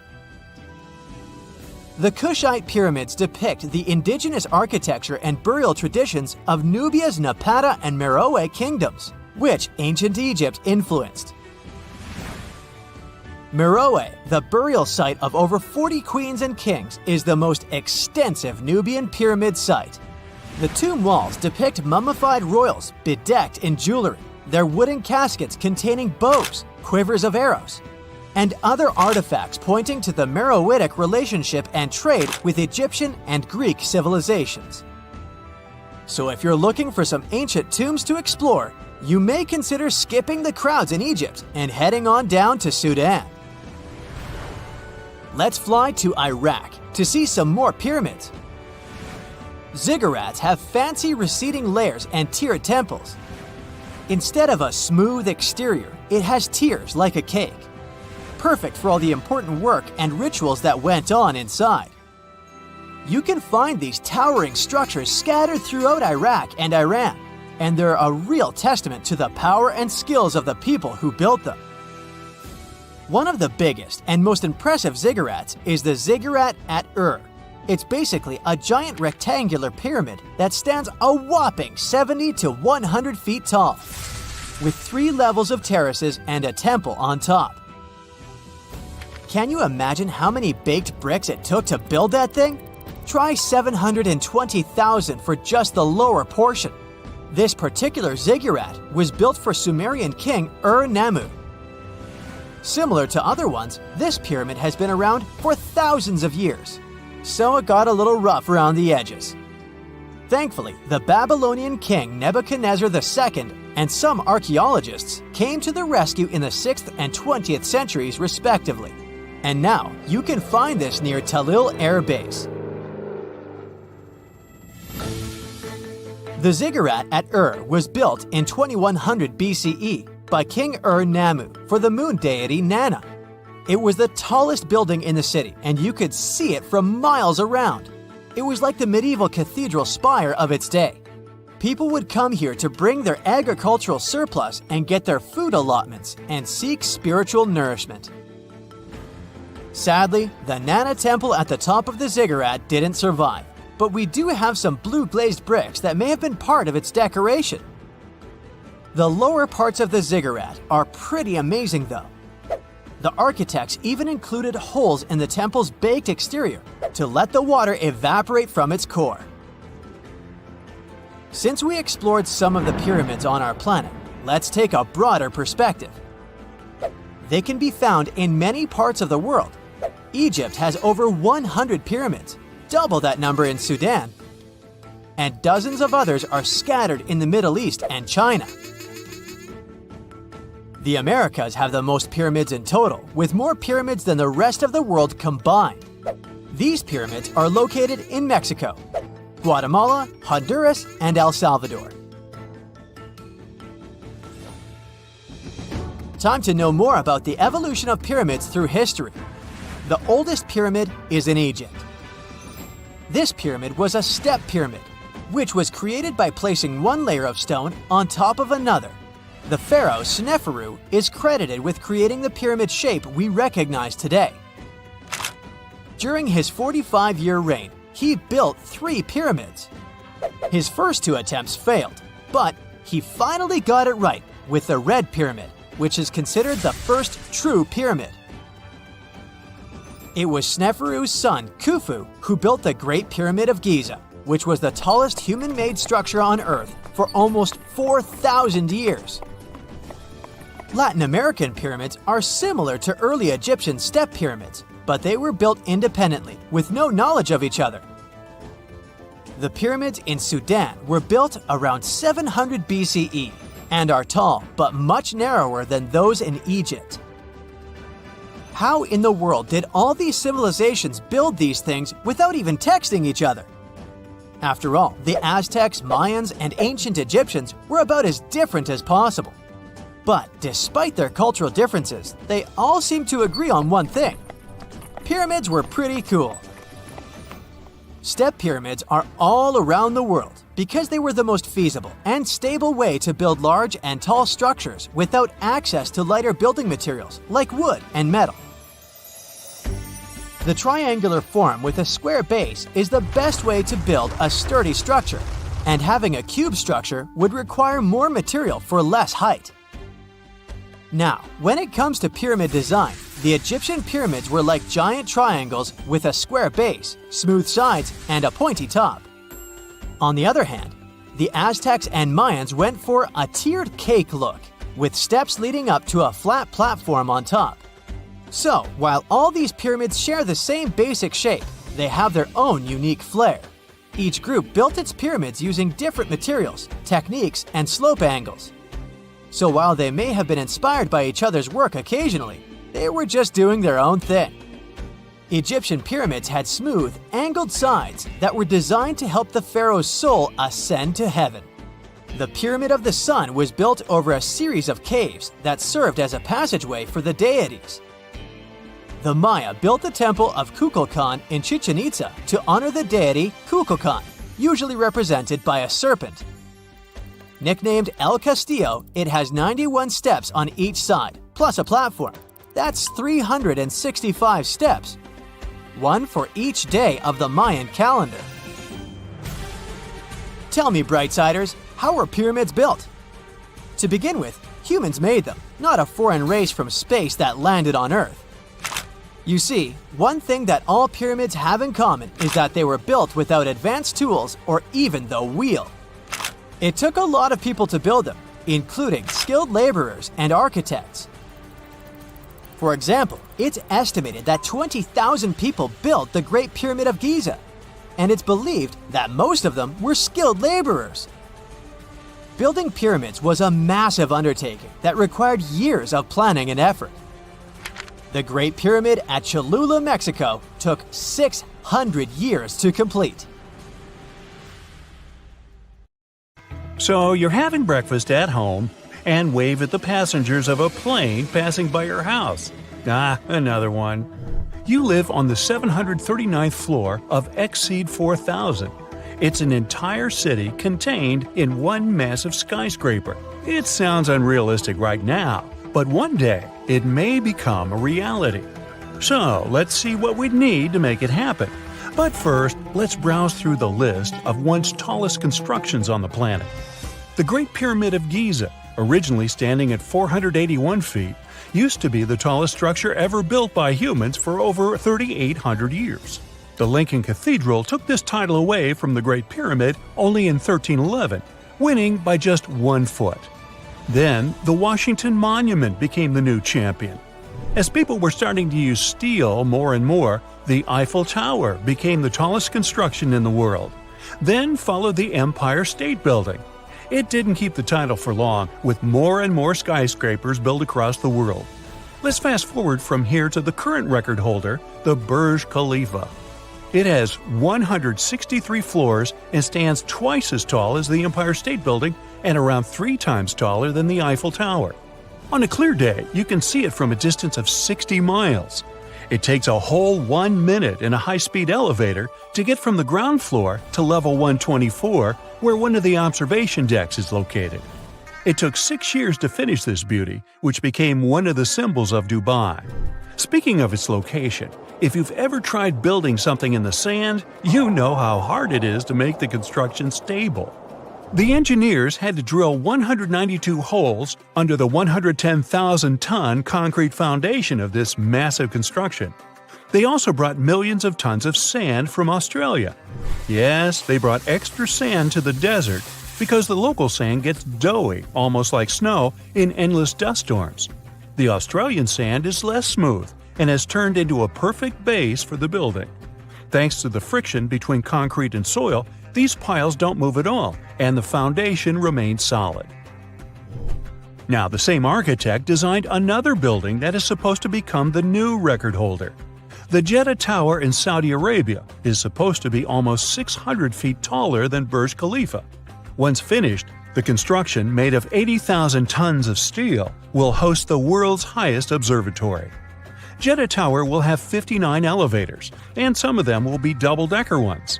The bottom third of the skyscraper is supposed to be office spaces. The next levels will host a luxury hotel, and the remaining 167 floors will be reserved for apartments.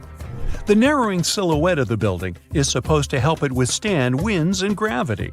The base will definitely be extra wide to make the entire construction stable. Only 1/3 of the building has been finished so far, and construction has been frozen for an unknown period of time.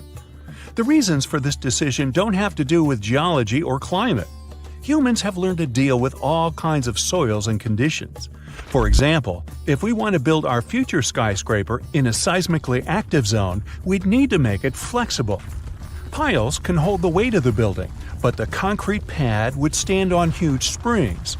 During an earthquake, the ground will shake and move from side to side, but the springs will dampen and compensate for the movement, so the building will stay in place. The wind is another problem for skyscrapers. The taller the building, the more the wind's affected. That's why most skyscrapers are built to be able to sway in the wind or have holes to allow the wind to pass through instead of crashing against the building surface. So, in theory, if you have the right materials and enough funding, you can go as tall as you want. All you have to do is expand the base to make your construction stable. Now, because our planet is spherical in shape, you'd have to stop at some point. But even a base of that size would be enough to hold a skyscraper higher than Mount Everest itself. Exceed 4,000 building would stop halfway in that race, at a height of 45% of the world's tallest peak. Mount Fuji became the inspiration for this design that might actually be built in the Tokyo harbor. It will be a self-contained city in one building, powered mostly by solar energy. This city can become home to up to 1 million people. And these people might not have to leave their huge home, as there will also be offices inside. Engineers will need to work out several issues to make the whole project possible. Since the building will have 800 floors, there will be a huge difference in air pressure between the top and the bottom levels. They'll need to figure out a way to level it out so residents feel comfortable and healthy. Then, just imagine the number of power cables to enable the work of all the gadgets and mechanisms. They plan to replace those with renewable energy generators. The base of the building will have to be about 4 miles in diameter to support its huge weight. It's the same size as the bottom of some mighty mountain. The opening on the top will let some air and natural light flow inside and lighten the load on the foundations. Exceed 4000 currently holds the title of the largest building that has ever been fully designed but is not on the list of buildings to be completed in the near future. Engineers don't rule out that with new materials and design innovations, it may be technically possible, but it would cost a lot of money. Another ambitious project that is so far just a concept is a 12.4-mile skyscraper. That's 24 Burj Khalifas put on top of each other. Wow! Science fiction author Neil Stephenson, who developed the project, suggested using this skyscraper as a liftoff ground for rockets. The author studied physics before taking up science fiction, so the project could be realistic with the right high-grade steel. Stevenson claimed it would be the cheapest way to launch rockets into space. The engineers would also have to take care of the winds that get pretty intense at a height like this. Speaking of space travel, we might not even need rockets to go up there in the not-too-distant future. The space elevator could take humans up to an altitude of 22,000 miles from the Earth's surface. The idea is actually nearly 150 years old. Both NASA and researchers from different countries agree we're now pretty close to its realization. Some construction companies claim they can build it by 2045. The first big step towards that goal is to test how an elevator would act in space. It will be a unique experiment, and a mini elevator used in it will be a prototype of the future grand project. Scientists are trying to find the right material to replace the regular cable. It would need to extend for tens of thousands of miles and would be too heavy for the future construction. It looks like an ultra-strong material known as graphene could do the job. Testing and building the elevator fit for space and a cable strong enough to hold it is one side of the story. Another problem is space debris, those pieces of rockets and spacecraft orbiting the Earth that could damage the construction if they run into it. But since many bright minds are working to solve this problem, we can be optimistic about it and expect the first launch several years from now. It will open up a whole new era of space exploration, as going up there will become a matter of pushing just one button. Woohoo! That's it for today. So hey, if you pacified your curiosity, then give the video a like and share it with your friends. Or if